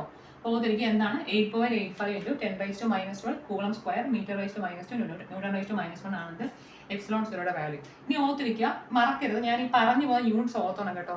യൂണിറ്റ് എന്ന് പറയുമ്പോൾ യൂണിറ്റ് ആൻഡ് മെഷർമെന്റിനകത്ത് അത് എടുത്തു വരേണ്ടി വരത്തില്ല. നമ്മൾ ഈ പറയുന്ന ക്വാണ്ടിറ്റീസിന്റെ ഒക്കെ യൂണിറ്റ് ഓർത്തു പോവുക. എന്താണ് ഇതിന്റെ യൂണിറ്റ്? എന്താണ്? കൂളം എന്ന് പറയുന്നത് എന്തിന്റെ യൂണിറ്റ് ആണ്? ചാർജിന്റെ യൂണിറ്റ് ആണ് എന്ത്? കൂളം. ഫോഴ്സിന്റെ യൂണിറ്റ് എന്താണ്? ന്യൂട്ടൺ ആണ് കേട്ടോ. ഫോഴ്സിന്റെ യൂണിറ്റ് എന്താണ്? ന്യൂട്ടൺ ആണെന്ന് ആലോചിക്കുക. ഫോഴ്സിന്റെ യൂണിറ്റ് എന്താണ്? ന്യൂട്ടൺ ആണ്. അപ്പൊ ഇതാണ് എന്ത്? എപ്സിലോൺ സീറോയുടെ വാല്യൂ. എന്താണ്? ഇതാണ് എന്ത്? എപ്സിലോൺ സീറോയുടെ വാല്യൂ. എന്നാൽ ഇതിന്റെ മാത്രമാണ് കേട്ടോ. ഇനി എന്ന് പറയുമ്പോൾ അവർക്ക് തന്നെ ഇങ്ങനെ വേണമെങ്കിൽ ചോദിക്കാം. വേറൊരു ക്വസ്റ്റ്യൻ ഇങ്ങനെ ചോദിക്കാം. ഈ പറഞ്ഞ ഈ സംഭവത്തിൽ 1/4 എപ്സിലോൺ സീറോയുടെ വാല്യൂ എത്രയാണെന്ന് ചോദിക്കും. ഇതിന്റെ വാല്യൂ 7 × 10⁻7 എന്ന് ആലോചിക്കണം കേട്ടോ. മറന്നു വരല്ലേ. 1/4 എപ്സിലോൺ സീറോയുടെ വാല്യൂ എത്രയാണ്? 7 × 10⁻7 ആണെന്ന് ആലോചിച്ച് വെച്ചേക്കുക. അത് ജസ്റ്റ് ഓർക്കാൻ പറഞ്ഞതേ ഉള്ളൂ. ഈ എപ്സിലോൺ സീറോയുടെ വാല്യൂ മറക്കരുത്താണ്. 8.85 × 10⁻12 ആണ്. Coulomb square m⁻², N⁻⁻1 ആണെന്ത്? ഈ പറഞ്ഞ എപ്സിലോൺ സീറോയുടെ വാല്യൂ. ക്ലിയർ അല്ലേ? ഇതെന്ന് പറയുമ്പോൾ ആ ഒറ്റ കൂളംസിലേക്കാണ് നമുക്ക് ഇത്രയും ക്വസ്റ്റ്യൻസ് ചോദിക്കാം. മനസ്സിലായോ? ഇത്രയും ക്വസ്റ്റ്യൻസ് ചോദിക്കാനുള്ള പ്രൊവിഷൻ ഒറ്റ കൂളംസിലേക്കത്തുണ്ട്. അപ്പോൾ ഓർത്തിരിക്കുക, അതാണ് കൂളംസ് ലോ എന്നൊരു സംഭവം. നമുക്കിനി അറിയേണ്ട വേറൊരു സംഭവം എന്ന് പറയുന്നത് എന്താ അറിയോ? നമ്മളിപ്പോൾ എന്താ പറഞ്ഞത്? നമ്മൾ ഫോഴ്സിന്റെ ഇക്വേഷനും സംഭവങ്ങളാണ് പറഞ്ഞത് അല്ലേ? അപ്പൊ നമ്മൾ പറഞ്ഞു രണ്ട് ചാർജസ് നമ്മൾ അടുത്ത് വെച്ചാൽ എന്ത് പറ്റും? ഒന്നിൽ അട്രാക്ട് ചെയ്യും അല്ലെങ്കിൽ റിപ്പൽ ചെയ്യും. അതൊക്കെ അറിയാമല്ലോ അല്ലേ? വെച്ചാൽ ലൈക്ക് ചാർജസ് ആണ്. ഒരു പോസിറ്റീവ് അല്ലെങ്കിൽ നെഗറ്റീവ് അടുത്തെടുത്ത് വെച്ചാൽ എന്ത് ചെയ്യും? അത് റിപ്പൽ ചെയ്യത്തുള്ളൂ. പോസിറ്റീവ് നെഗറ്റീവ് എടുത്ത് വെച്ചാൽ എന്ത് വരും? അത് അട്രാക്ട് ചെയ്യും കേട്ടോ. അപ്പൊ ഓർത്തിരിക്കുക, എന്താണ്? ലൈക്ക് ചാർജസ് ആണെങ്കിൽ അത് റിപ്പൽ ചെയ്യും. അൺലൈക്ക് ചാർജസ് ആണ് എന്തോ ചെയ്യുന്നത്? അട്രാക്ട് ചെയ്യുന്നത്. അപ്പോൾ പോസിറ്റീവ് നെഗറ്റീവ് വെച്ചാൽ എന്ത് ചെയ്യും? അവരെ അട്രാക്ട് ചെയ്യും എന്ന് മനസ്സിലാക്കിയിരിക്കുക കേട്ടോ. ഇത് ജനറൽ ആയിട്ടുള്ള കാര്യമാണ്. അറിഞ്ഞിരിക്കുക. ഇനിയും ആ ചാപ്റ്ററിലുള്ള വേറൊരു സംഭവമാണ് എന്ത്? ഇതെല്ലാം ക്വസ്റ്റ്യൻസ് ആണ്. ഞാൻ പറഞ്ഞത് നമുക്കിപ്പം എൻട്രൻസ് എക്സാമിന്റെ ലെവലൊന്നും ക്വസ്റ്റ്യൻ ചോദിക്കത്തില്ല. അത്രയും അഡ്വാൻസ് ചോദിച്ചു കഴിഞ്ഞാൽ ആരും എഴുതത്തില്ല. അപ്പോൾ അതുകൊണ്ട് അത്രയും പ്രോബ്ലമാറ്റിക് ആയിട്ടുള്ള പേപ്പറൊന്നും വരുമെന്ന് എനിക്കറിയില്ല, അങ്ങനെ തരാൻ സാധ്യതയില്ല. കാര്യം ഇത് മാത്രമല്ലല്ലോ, നമ്മുടെ കാൽക്കുലേറ്റർ ഇല്ലല്ലോ നമുക്ക് ചെയ്യാൻ. എൻട്രൻസ് ആർക്ക് കാൽക്കുലേറ്റർ ഇല്ല, എന്നാലും ഞാൻ പറഞ്ഞതാണ്, നോക്കിക്കോളൂ. അപ്പോൾ ഫോഴ്സിന്റെ ഇക്വേഷൻ നമ്മൾ പഠിച്ചെന്താണ്? F is equal to 1/4πε0 into Q1 Q2 by R square എന്നാണ് അല്ലേ? അപ്പൊ നമുക്കറിയാം ഫോഴ്സിന്റെ യൂണിറ്റ് എന്താണ്? ന്യൂട്ടൺ ആണ് കേട്ടോ. ഫോഴ്സിന്റെ യൂണിറ്റ് എന്താണ്? ന്യൂട്ടൺ ആണെന്ന് ആലോചിക്കുക. ഫോഴ്സിന്റെ യൂണിറ്റ് എന്താണ്? ന്യൂട്ടൺ ആണ്. ഇനി അറിയേണ്ട ഒരു സംഭവം എന്ന് പറയുന്നത്, നമ്മളിങ്ങനെ ഒരു ചാർജ് വെച്ചാൽ, ഇവിടെ ഒരു ചാർജ് ഇരിക്കുകയാണ്, ഞാൻ Q എന്ന് എഴുതുകയാണ്. ഈ ചാർജിനെ ഒരു ചാർജ് ഇരിക്കുകയാണെന്ന് വിചാരിക്കുക. അപ്പൊ എന്താണ് ഈ ചാർജിനകത്ത്? എന്താണ്? ഫീൽഡ് ഉണ്ട്. ഫീൽഡ് എന്നൊരു സാധനം ഉണ്ട്. അതാണ് അടുത്ത സംഭവം. ഇലക്ട്രിക് ഫീൽഡ് എന്താണ് ചോദിക്കുക കേട്ടോ. ഇലക്ട്രിക് ഫീൽഡ് എന്നൊരു കോൺസെപ്റ്റ് ഉണ്ട്. എന്താണ്? ഇലക്ട്രിക് ഫീൽഡ് എന്നൊരു സംഭവമുണ്ട്. ഇലക്ട്രിക് ഫീൽഡ് എന്നൊരു സംഭവമുണ്ട്. ഈ ഒരു സംഭവം എന്താണെന്ന് അറിയിക്കണം കേട്ടോ. വെച്ചാൽ ഇലക്ട്രിക് ഫീൽഡ് ഉണ്ട്, ഫീൽഡ് ലൈൻസ് എന്നൊരു സാധനമുണ്ട്. എന്താ? Field lines. ഇത് രണ്ട് കോൺസെപ്റ്റ് ആണ്. നോക്കുക, നമ്മൾ പറഞ്ഞു, നമ്മളിപ്പോൾ ഒരു ചാർജ് എടുത്ത് വിചാരിക്കും. ഒരു ചാർജ് ഇവിടെ ഇരിക്കുകയാണ്. ഈ ഒരു ചാർജ് ഇവിടെ ഇരിക്കുകയാണ്. അപ്പോൾ ഓർത്തിരിക്കുക, ഇതിന് ചുറ്റും എന്തോ ഉണ്ട്? ഫീൽഡ് ലൈൻ എന്നൊരു സാധനമുണ്ട്. എന്താണ്? ഈ ചാർജിന് ചുറ്റും എന്താ ഉള്ളത്? ഫീൽഡ് ലൈൻ എന്നൊരു സംഭവം ഉണ്ട് എന്ന് ഓർത്തിരിക്കുക കേട്ടോ. ചാർജിന് ചുറ്റും എന്തോ ഉണ്ട്? ഫീൽഡ് ലൈൻ എന്നൊരു സംഭവം ഉണ്ട്. അപ്പോൾ ഓർത്തിരിക്കുക, നമ്മൾ ജനറലി എന്തോ പറയുന്നത്, ഈ ഫോഴ്സിനെ, ഇലക്ട്രിക് ഫീൽഡ് എന്ന് പറയുമ്പോൾ എന്തോ പറയാം? ഈ ഫോഴ്സ് പെർ ചാർജ് എന്ന് പറയാം കേട്ടോ. ഫോഴ്സ് പെർ ചാർജ് എന്ന് എന്തിനെ പറയാം? ഈ ഇലക്ട്രിക് ഫീൽഡിനെ പറയാം. ഇതിന്റെ യൂണിറ്റ് എന്താണ്? ഇത് വെച്ചിട്ട് നമുക്ക് എന്താ പറയാം? ന്യൂട്ടൺ പെർ കൂളം എന്ന് പറയാം. അല്ലെങ്കിൽ എന്താണ്? Newton coulomb raise to -1. ഇത് മേളിൽ പോകുന്നതാണ് കേട്ടോ. ഒന്നിലും എന്ത് പറയാം? ഇലക്ട്രിക് ഫീൽഡിന്റെ യൂണിറ്റ് എന്താണ്? ന്യൂട്ടൺ പെർ കൂളം എന്ന് പറയാം. ഇത് ഈ ഒരു കോൺസെപ്റ്റ് വെച്ചിട്ടുള്ള ഇലക്ട്രിക് ഫീൽഡിന്റെ ഒരു യൂണിറ്റ് ആണ് ഈ പറഞ്ഞ ന്യൂട്ടൺ പെർ കൂളം. അതുപോലെ തന്നെ എന്താണ്? ഇലക്ട്രിക് ഫീൽഡിന് വേറൊരു യൂണിറ്റ് എന്താണ്? വോൾട്ട് പെർ മീറ്റർ എന്നൊരു ഇക്വേഷൻ ഉണ്ട്. ഒരു യൂണിറ്റ് ഉണ്ട് കേട്ടോ. വോൾട്ട് പെർ മീറ്റർ എന്ന് പറഞ്ഞാലും ന്യൂട്ടൺ പെർ കൂളം എന്ന് പറഞ്ഞാലും എന്ത് തന്നെയാണ്? ഈ പറഞ്ഞ ഇലക്ട്രിക് ഫീൽഡിന്റെ ഇക്വേഷൻ ആണ് കേട്ടോ. ചോദിക്കാവുന്നത്, തെറ്റിപ്പോവുകയും ചോദിക്കാൻ ഓർത്തിരിക്കുക, രണ്ടും ഇലക്ട്രിക് ഫീൽഡിന്റെ ഇക്വേഷൻ ആണ്. എന്തൊക്കെയാണ്? ന്യൂട്ടൺ പെർ കൂളമ്പും വോൾട്ട് പെർ മീറ്ററും. ഇത് രണ്ടും എന്ത് തന്നെയാണ്? ഇലക്ട്രിക് ഫീൽഡിന്റെ ഇക്വേഷൻ ആണെന്ന് മനസ്സിലാക്കിയിരിക്കുക. ക്ലിയർ അല്ലേ? മനസ്സിലായോ എന്ന് വെച്ച് കഴിഞ്ഞാൽ, ഒരു യൂണിറ്റ് ചാർജിൽ ആക്ട് ചെയ്യുന്ന force acting per unit charge എന്ന് വെച്ചാൽ ഒരു ചാർജിൽ എത്ര വെച്ചാൽ ഒരു force acting per unit charge ആണ് എന്ത് നമ്മൾ ഈ പറഞ്ഞ ഇലക്ട്രിക് ഫീൽഡ് എന്ന് പറയും. അതൊന്നും അറിയണ്ട, ഇതിന്റെ യൂണിറ്റ് അറിഞ്ഞിരിക്കുക. എന്താണ്? ന്യൂട്ടൺ പെർ കൂളം അല്ലെങ്കിൽ വോൾട്ട് പെർ മീറ്റർ എന്ന് പറഞ്ഞാൽ എന്താണ്? നമ്മുടെ ഇലക്ട്രിക് ഫീൽഡിന്റെ യൂണിറ്റ് ആണെന്ന് മനസ്സിലാക്കി. ഇനി അറിയേണ്ട ഒരു സംഭവം എന്ന് പറഞ്ഞാൽ എന്താണെന്ന് അറിയാമോ? നോക്കി, ഞാൻ പറഞ്ഞു ഈ ചാർജ് ആണ് കേട്ടോ. Q എഴുതുന്ന ചാർജിനെയാണ് ഓർത്തിരിക്കുക. ഈ ചാർജ് പോസിറ്റീവ് ആണ് എന്നുണ്ടെങ്കിൽ എന്താണ്? ഈ പറഞ്ഞ ചാർജ് പോസിറ്റീവ് ആണെങ്കിൽ എന്താണ്? ഈ പറഞ്ഞ ഫീൽഡ് ലൈൻസ്, ഇതാണ് ഫീൽഡ് ലൈൻ എന്നുള്ള സംഭവം കണ്ടോ. എന്നുവെച്ചാൽ ഒരു ചാർജിന് ചുറ്റും നമ്മളിപ്പം പ്രകാശം ഇങ്ങനെ അടിക്കുന്നു പറയത്തില്ല, അതുപോലെ എന്തുണ്ട്? ഈ ചാർജിന് ചുറ്റും ഫീൽഡ് ലൈൻസ് ഉണ്ട്. ചാർജിന് ചുറ്റും എന്തുണ്ട്? ഫീൽഡ് ലൈൻസ് ഉണ്ടെന്ന് മനസ്സിലാക്കിയിരിക്കുക. ചാർജ് പോസിറ്റീവ് ആണ് എന്നുണ്ടെങ്കിൽ ഫീൽഡ് ലൈൻ വെളിയിലോട്ടാണ് പോകുന്നത് കേട്ടോ. ചാർജ് പോസിറ്റീവ് ആണെങ്കിൽ എന്താണ്? ഫീൽഡ് ലൈൻ പോകുന്നത് എന്താണ്? ചാർജിൽ നിന്നും വെളിയിലോട്ടായിരിക്കും പോകുന്നത്. ഇനി ഈ ചാർജ് നെഗറ്റീവ് ആണെങ്കിൽ, നെഗറ്റീവ് ചാർജ് ആണെങ്കിൽ എന്താ ചെയ്യുന്നത്? ഫീൽഡ് ലൈൻ എന്താ ചെയ്യുന്നത്? ഫീൽഡ് ലൈൻ അകത്തോട്ട് വരും. നെഗറ്റീവ് ചാർജ് ആണെങ്കിൽ, ഈ പറയുന്ന ചാർജ് നെഗറ്റീവ് ആണെങ്കിൽ എന്താണ്? ഈ പറയുന്ന ഫീൽഡ് ലൈൻ എന്തുവാ ചെയ്യുന്നത്? അകത്തോട്ടാ വരുന്ന ഓർത്തിരിക്കുക കേട്ടോ. അപ്പോൾ ഓർത്തിരിക്കുക എന്താണ്? ഫീൽഡ് ലൈനിന്റെ പ്രോപ്പർട്ടിക്ക് അന്ന് അറിയേണ്ട കേസ് എന്താണ്? എപ്പോഴും ഓർത്തിരിക്കുക, പോസിറ്റീവ് ചാർജ് ആണെങ്കിൽ ഫീൽഡ് ലൈൻ പോകുന്നത് ചാർജിൽ നിന്നും വെളിയിലോട്ടാണ്. നെഗറ്റീവ് ചാർജ് ആണെങ്കിൽ എന്താ പറ്റുന്നത്? ഫീൽഡ് ലൈൻ എന്താ ചെയ്യുന്നത്? അകത്തോട്ടാ വരുന്ന ആലോചിക്കുക കേട്ടോ. അങ്ങനെ വരത്തുള്ളൂ. പോസിറ്റീവ് ആയിട്ടുള്ള സംഭവങ്ങൾ നമ്മൾ എന്താ സ്പ്രെഡ് ചെയ്യാൻ ഓർക്കുക. അപ്പോൾ അത് ഓർത്തിരിക്കുക എന്താണ്? പോസിറ്റീവ് ചാർജ് ആണെങ്കിൽ എന്താണ്? ഫീൽഡ് ലൈൻ വെളിയിലോട്ടാണ് പോകുന്നത്. നെഗറ്റീവ് ചാർജ് ആണെങ്കിൽ എന്താ ചെയ്യുന്നത്? ഫീൽഡ് ലൈൻ അകത്തോട്ടാണ് വരുന്ന ആലോചിക്കണേ. അപ്പോൾ ഓർത്തിരിക്കുക, ഇതാണ് ഇതിന്റെ യൂണിറ്റ്. ഇലക്ട്രിക് ഫീൽഡ് യൂണിറ്റ് ഒന്നിലും ന്യൂട്ടൺ പെർ കൂളം ആണ്, അല്ലെങ്കിൽ എന്താണ്? വോൾട്ട് പെർ മീറ്റർ എന്ന് പറഞ്ഞാൽ എന്താണ്? ഈ പറഞ്ഞ ഇലക്ട്രിക് ഫീൽഡിന്റെ യൂണിറ്റ് ആണെന്ന് മനസ്സിലാക്കിയിരിക്കുക. നമ്മൾ പറഞ്ഞെന്ന് പറഞ്ഞാൽ ഫീൽഡ് ലൈനിന്റെ പ്രോപ്പർട്ടി ആണ് അല്ലേ? ഫീൽഡ് ലൈനിന്റെ പ്രോപ്പർട്ടി അറിഞ്ഞിരിക്കുക. എന്താണ്? നമ്മളിപ്പം എന്താണ്? ഇൻഡിവിജ്വൽ ആയിട്ട് ചാർജസ് എടുക്കുകയാണെങ്കിൽ എന്താണ്? പോസിറ്റീവ് ആണെങ്കിൽ അകത്തോട്ടും, നെഗറ്റീവ് ആണെങ്കിൽ പോസിറ്റീവ് ആണെങ്കിൽ വെളിയിലോട്ടും, നെഗറ്റീവ് ആണെങ്കിൽ അകത്തോട്ടുമാണ് ഫീൽഡ് ലൈൻ വരുന്നത്. അപ്പോൾ അറിയേണ്ട ഫീൽഡ് ലൈനിന്റെ ഇമ്പോർട്ടൻ്റ് ആയിട്ടുള്ള ഒരു പ്രോപ്പർട്ടി എന്താണെന്ന് പറയുമ്പോൾ, ഫീൽഡ് ലൈൻസ് എപ്പോഴും സ്റ്റാർട്ട് ചെയ്യുന്നത് എവിടെ നിന്നാണ്?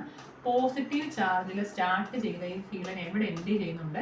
നെഗറ്റീവ് ചാർജിലാണ് എൻഡ് ചെയ്യുന്നത്. ഫീൽഡ് ലൈൻസ് എന്ന് പറഞ്ഞാൽ ചില രണ്ട് ചാർജ് ഇങ്ങനെ ഇരിക്കുകയാണെന്നുണ്ടെങ്കിൽ എന്ത് ചെയ്യും? ഞാൻ പറഞ്ഞാണ്, ഇപ്പോൾ ഇതൊരു പോസിറ്റീവ് ചാർജ് ആണ്, ഇതൊരു നെഗറ്റീവ് ചാർജ് ആണെങ്കിൽ എന്താ വരുന്നത്? ഇത് നമ്മൾ അട്രാക്ഷൻ വരില്ലേ? ഇത് നമ്മൾ അട്രാക്റ്റാണ് ചെയ്യുന്നത് അല്ലേ?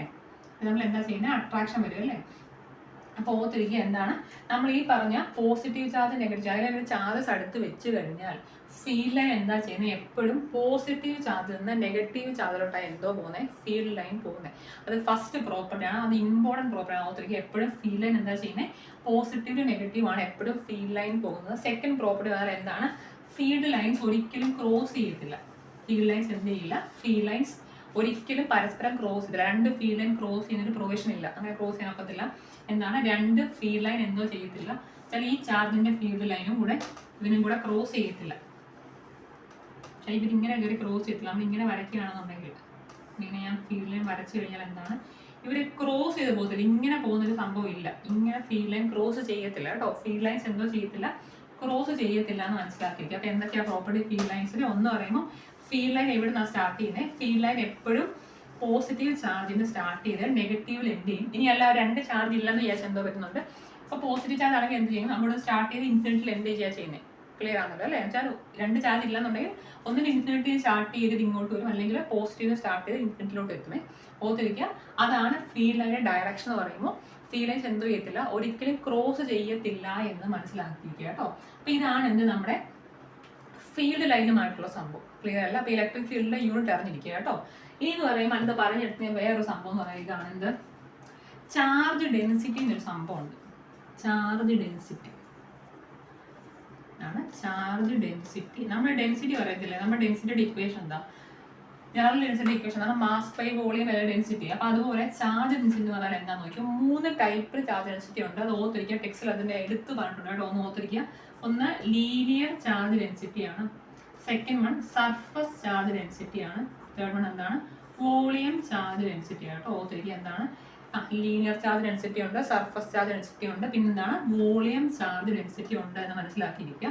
ഇതിൽ ലീനിയർ ചാർജ് ഡെൻസിറ്റി ആണെങ്കിൽ എന്താണ്, ഇതിന്റെ 3 കേസിലും 3ന്റെ യൂണിറ്റ് എന്ത് തന്നെയാണ്, ചാർജ് ഡെൻസിറ്റി അല്ലേ. അപ്പോൾ ഓർത്തിരിക്കുക 3ന്റെ യൂണിറ്റ് എന്തോ തന്നെ ആയിരിക്കും, നമ്മളെ കൂളം പെർ സംതിങ് എന്നായിരിക്കും അല്ലേ, കൂളം പെർ മീറ്റർ എന്നാണ്. കൂളം പെർ മീറ്റർ എന്നാണ് എന്ത് നമ്മൾ ഈ പറഞ്ഞ ചാർജ് ഡെൻസിറ്റിയുടെ യൂണിറ്റ് എന്ന് പറഞ്ഞാൽ. ഈ ലീനിയർ ചാർജ് ഡെൻസിറ്റി റെപ്രസെന്റ് ചെയ്യുന്ന ലെറ്റർ ആണ് ലാംഡ കേട്ടോ. ലീനിയർ ചാർജ് ഡെൻസിറ്റി റെപ്രസെന്റ് ചെയ്യുന്ന ലെറ്റർ ആണ് ലാംഡ. ലാംഡ ഇതാണ് ലാംഡ കേട്ടോ. ലീനിയർ ചാർജ് ഡെൻസിറ്റി റെപ്രസെന്റ് ചെയ്യുന്ന ലെറ്റർ ആണ് ലാംഡ. സർഫസ് ചാർജ് ആണെങ്കിൽ എന്താണ് ഇക്വേഷൻ, ഇത് സിഗ്മ എന്നൊരു സംഭവം കേട്ടോ. സിഗ്മയാണ് എന്ത്, സർഫസ് ചാർജ് ഡെൻസിറ്റി റെപ്രസെന്റ് ചെയ്യുന്ന ലെറ്റർ.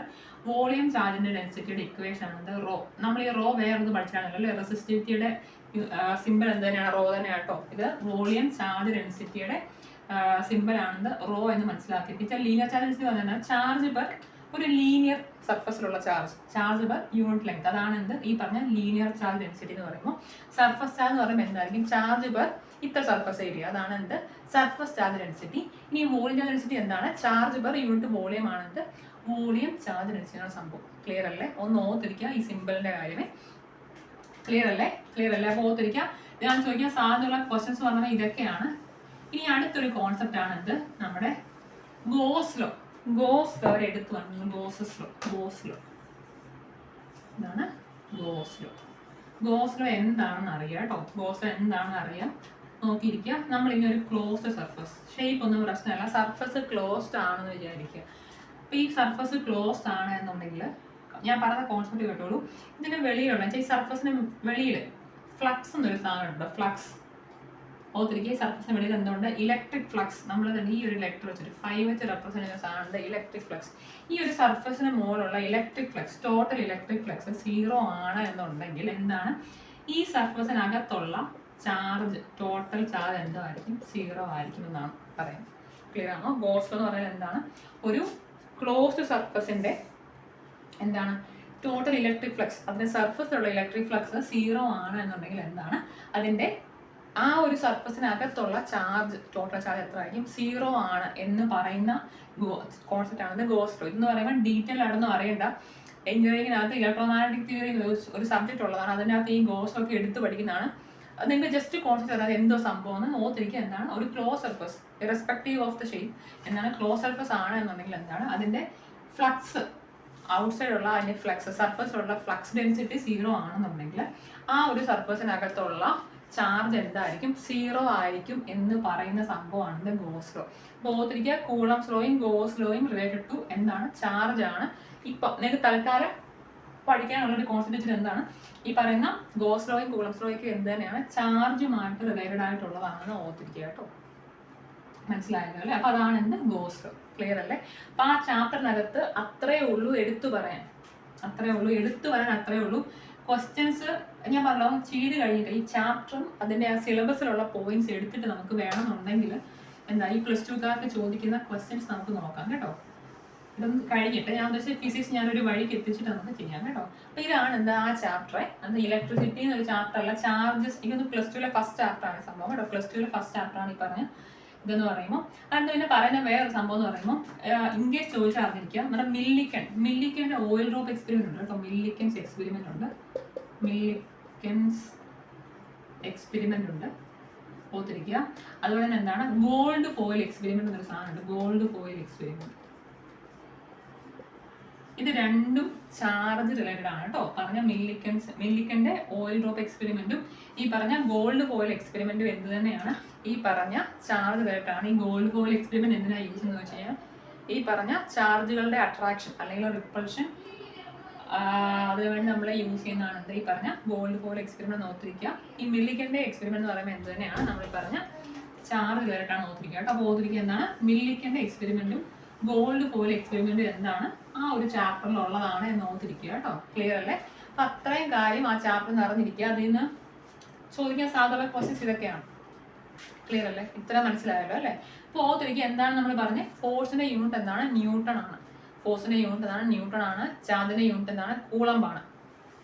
ക്ലിയർ അല്ലേ? അതുപോലെ നമ്മൾ എന്ത് പറഞ്ഞു, ഫോഴ്സിന്റെ കേസ് കൂളംബ് വെച്ചിട്ട് എന്താണ് ഫോഴ്സ് എന്ന് പറയുമ്പോൾ എന്താണ് ചാർജിന്റെ പ്രൊഡക്റ്റിന് ഡയറക്ട്ലി പ്രൊപ്പോർഷണൽ ആണ്. പിന്നെന്താണ് അതിന്റെ ഡിസ്റ്റൻസ്, രണ്ട് ചാർജ് തമ്മിലുള്ള ഡിസ്റ്റൻസ് 6, അതെ 6 ആണ് എന്നുണ്ടെങ്കിൽ 6 ഇഷ്ടമുള്ളത് എടുക്കാം. ആ ഡിസ്റ്റൻസിന്റെ സ്ക്വയറിന് ഇൻവേഴ്സ്ലി പ്രൊപ്പോർഷണൽ ആയിരിക്കും എന്ത് നമ്മൾ ഈ പറഞ്ഞ ഫോഴ്സ് ഓഫ് അട്രാക്ഷൻ എന്ന് ഓർത്തിരിക്കുക. പിന്നെന്താണ് പറഞ്ഞത്, പിന്നെ എപ്സിലോൺ 0 എന്നാണ് പറഞ്ഞത് അല്ലേ. എപ്സിലോൺ 0 എന്താണ് പെർമിറ്റിവിറ്റി ഓഫ് ഫ്രീ സ്പേസ് ആണ്. എപ്സിലോൺ 0 വാല്യൂ എത്താണ് 8.85 × 10⁻12 ആണ് ഓർത്തിരിക്കുക. എന്താണ് കൂളം സ്ക്വയർ ന്യൂട്ടൺ സ്ക്വയർ. എന്താ പറഞ്ഞതിന്റെ coulomb square I think coulomb square N/-1 m/-2 ആണെന്ന് നമ്മൾ ഈ പറഞ്ഞ എപ്സിലോൺ 0യുടെ യൂണിറ്റ് കേട്ടോ. ഓർത്തിരിക്കുക കേട്ടോ. 8.85 × 10⁻12 ആണ് ആലോചിക്കുക എപ്സിലോൺ 0. ക്ലിയർ അല്ലേ? ഇനി നമ്മൾ എന്താ പറഞ്ഞ യൂണിറ്റ് ചാർജ് എന്നാണ് പറയുന്നത്. യൂണിറ്റ് ചാർജ് എന്താണ്, യൂണിറ്റ് ചാർജ് എന്ന് പറയുമ്പോൾ എന്താ സംഭവം, ഒന്നുമില്ല, രണ്ട് ചാർജസിന്റെ വാല്യൂ കുറവും അത് നമ്മുടെ ഡിസ്റ്റൻസ് കൂടുതലുമാണെന്നുണ്ടെങ്കിൽ നമ്മൾ അതിനെ എന്ത് വിളിക്കും, പോയിന്റ് ചാർജ് എന്ന് വിളിക്കും കേട്ടോ. അതാണ് പോയിന്റ് ചാർജ് എന്നുള്ള കോൺസെപ്റ്റ്. പിന്നെ പറഞ്ഞ ഇലക്ട്രിക് ഫീൽഡ് എന്നൊരു സംഭവമാണ്. ഇലക്ട്രിക് ഫീൽഡ് എന്ന് പറയുമ്പോൾ എന്താണ് ഫോഴ്സ് പെർ ചാർജ്. അതനുസരിച്ച് ന്യൂട്ടൺ പെർ കൂളം എന്ന് പറയുന്ന യൂണിറ്റ്. അതല്ലെങ്കിൽ നമ്മൾ പറയുന്ന ഇലക്ട്രിക് ഫീൽഡ് യൂണിറ്റ് എന്താണ് വോൾട്ട് പെർ മീറ്റർ എന്നുള്ളതാണ് കേട്ടോ. വോൾട്ട് പെർ മീറ്റർ ആണ് നമ്മൾ ഈ പറയുന്ന ഇലക്ട്രിക് ഫീൽഡിന്റെ കോൺസെപ്റ്റ്. മനസ്സിലായോ? ക്ലിയർ അല്ലേ? ക്ലിയർ അല്ലേ? അപ്പൊ നമ്മൾ എന്തൊക്കെ പറഞ്ഞാൽ ക്യൂവിന്റെ ഒരു ഇക്വേഷൻ, Q = N × E എന്നൊരു ഇക്വേഷൻ ഉണ്ട്. അതനുസരിച്ച് 6 × 10⁻18 നമ്പർ ഓഫ് ഇലക്ട്രോൺസ് ആണ് അതിനകത്തുള്ളത്. ഒരു കൂളം ചാർജ് ഉള്ളതെന്ന് ആലോചിച്ച് വെച്ചേക്കുക. പിന്നെ എന്താണ് Q = IT എന്നൊരു ഇക്വേഷൻ ഉള്ളതാണ് കേട്ടോ. തെറ്റിക്കരുത്. അപ്പൊ ഇത്രയുമാണ് ആ ഒരു ചാപ്റ്ററിലുള്ളത്. ഇനിയും അടുത്ത ഇലക്ട്രിസിറ്റിയുമായിട്ട് റിലേറ്റഡ് അടുത്തൊരു ചാപ്റ്റർ എന്ന് പറയുമ്പോൾ ആ കപ്പാസിറ്ററിന്റെ ഒക്കെ വാല്യൂ ആകുന്ന ചാപ്റ്റർ ഉണ്ട് കേട്ടോ. ഓർത്തിരിക്കുക. അതിനകത്ത് ഈ ഇലക്ട്രിക് ഫീൽഡിന്റെ കോൺസെപ്റ്റ് അറിയണം. അതിനകത്ത് എടുത്ത് ചോദിക്കാൻ സാധ്യതയുള്ള ക്വസ്റ്റ്യൻ ചോദിച്ചിട്ടുണ്ടാകുന്ന ക്വസ്റ്റ്യൻ നോക്കിയോ. കപ്പാസിറ്റർ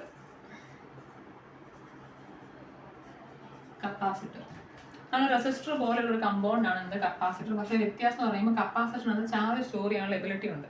നമ്മുടെ റെസിസ്റ്ററിന് അങ്ങനെ എബിലിറ്റി ഇല്ല കേട്ടോ. കപ്പാസിറ്റർ എന്ന് പറയുമ്പോൾ എന്താണ് ചാർജ് സ്റ്റോർ ചെയ്യാൻ യൂസ് ചെയ്യുന്ന ഒരു കമ്പോണന്റ് ആണ്. നിങ്ങൾക്ക് അറിയാലോ, കപ്പാസിറ്റർ കണ്ടിട്ടുണ്ടല്ലോ അല്ലേ. അപ്പോൾ ഒത്തിരിക്കുക കപ്പാസിറ്റർ എന്ന് പറയുന്നത് എന്താണ് ചാർജ് സ്റ്റോർ ചെയ്യാൻ യൂസ് ചെയ്യുന്ന ഒരു കമ്പോണന്റ് ആണെന്ന് ഈ പറഞ്ഞ കപ്പാസിറ്റർ. ഈ കപ്പാസിറ്റർ എന്ന് പറയുമ്പോൾ നമ്മൾ കപ്പാസിറ്റൻസ് എന്ന് പറയും. കപ്പാസിറ്റൻസ് നമ്മൾ റെസിസ്റ്റൻസ് എന്ന് പറയുന്ന പോലെ പറയുന്ന സംഭവമാണ് കപ്പാസിറ്റൻസ്.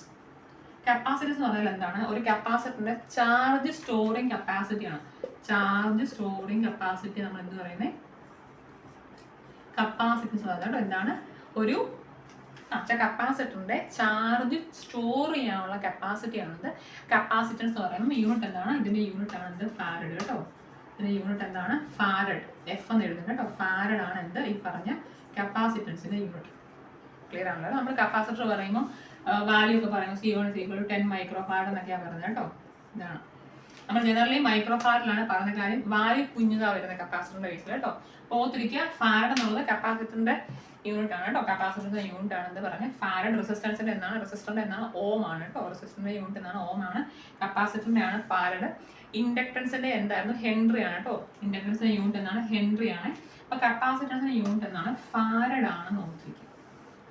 ക്ലിയർ അല്ലേ? കപ്പാസിറ്റൻസിന്റെ യൂണിറ്റ് എന്താണ്? ഫാരഡ് ആണ്. ഇനി ചോദിക്കുന്നത് അതുപോലെ ക്വസ്റ്റൻ എന്ന് പറയുമ്പോൾ ഞാൻ പറഞ്ഞു ഈ കപ്പാസിറ്റൻസ് എന്ന് പറയുമ്പോൾ എന്താണ്? കപ്പാസിറ്ററിന്റെ ചാർജ് സ്റ്റോർ ചെയ്യാനുള്ള എബിലിറ്റിയാണ് എന്ത്? കപ്പാസിറ്റൻസ്.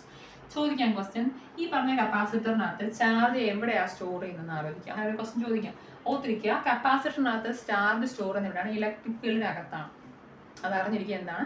കപ്പാസിറ്റർ ചാർജ് എവിടെയാണ് സ്റ്റോർ ചെയ്യുന്നത്? ഇലക്ട്രിക് ഫീൽഡിന്റെ അകത്താണ് എന്തോ ചെയ്യുന്നത്? ഈ പറഞ്ഞ കപ്പാസിറ്റർ എന്ത് ചെയ്യുന്നത്? ചാർജ് സ്റ്റോർ ചെയ്യുന്നത്. ഇലക്ട്രിക് ഫീൽഡിനകത്താണ് എന്ത് ചെയ്യുന്നത്? കപ്പാസിറ്റർ ചാർജ് സ്റ്റോർ ചെയ്യുന്നത് ഓർത്തിരിക്കുക കേട്ടോ. എന്താണ്? ഇലക്ട്രിക് ഫീൽഡിനകത്താണ് ഈ പറഞ്ഞ കപ്പാസിറ്റർ ചാർജ് സ്റ്റോർ ചെയ്യുന്നതെന്ന് ഓർത്തിരിക്കുക. ഇത് പ്രകാരം ഉള്ള 2-3 ഇക്വേഷൻസ് ഉണ്ട്. ഓർത്തിരിക്കുക. നോക്കി, Q is equal to C into V എന്നൊരു ഇക്വേഷൻ ഉണ്ട്.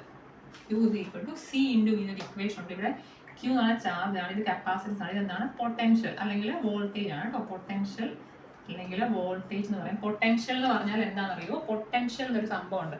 ഒന്നുമില്ല, ഓർത്തിരിക്കുക.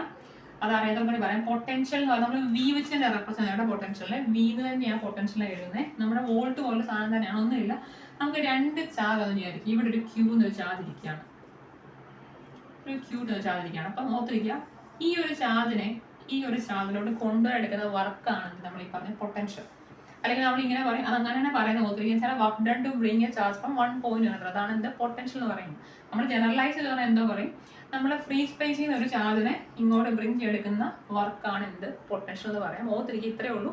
Work done to bring a charge from 1 point to another. അതാണ് എന്ത്? ഈ പറഞ്ഞ പൊട്ടൻഷ്യൽ എന്നുള്ള സംഭവം. ഒരു ചാർജിനെ ഒരിടത്തുനിന്ന് വേറൊരിടത്തോട് കൊണ്ടുവരെടുക്കുന്ന വർക്കാണ് എന്ത്? പൊട്ടൻഷ്യൽ. ക്ലിയർ അല്ലേ? എന്താണ്? ഒരു ചാർജിനെ ഒരിടത്തുനിന്ന് വേറെ ഒരിടത്തോട്ട് മാറ്റി ഇരുത്താൻ എടുക്കുന്ന ആ ഒരു വർക്കാണ് എന്ത്? പൊട്ടൻഷ്യൽ എന്ന് പറഞ്ഞാൽ കേട്ടോ. അതാണ് പൊട്ടൻഷ്യൽ.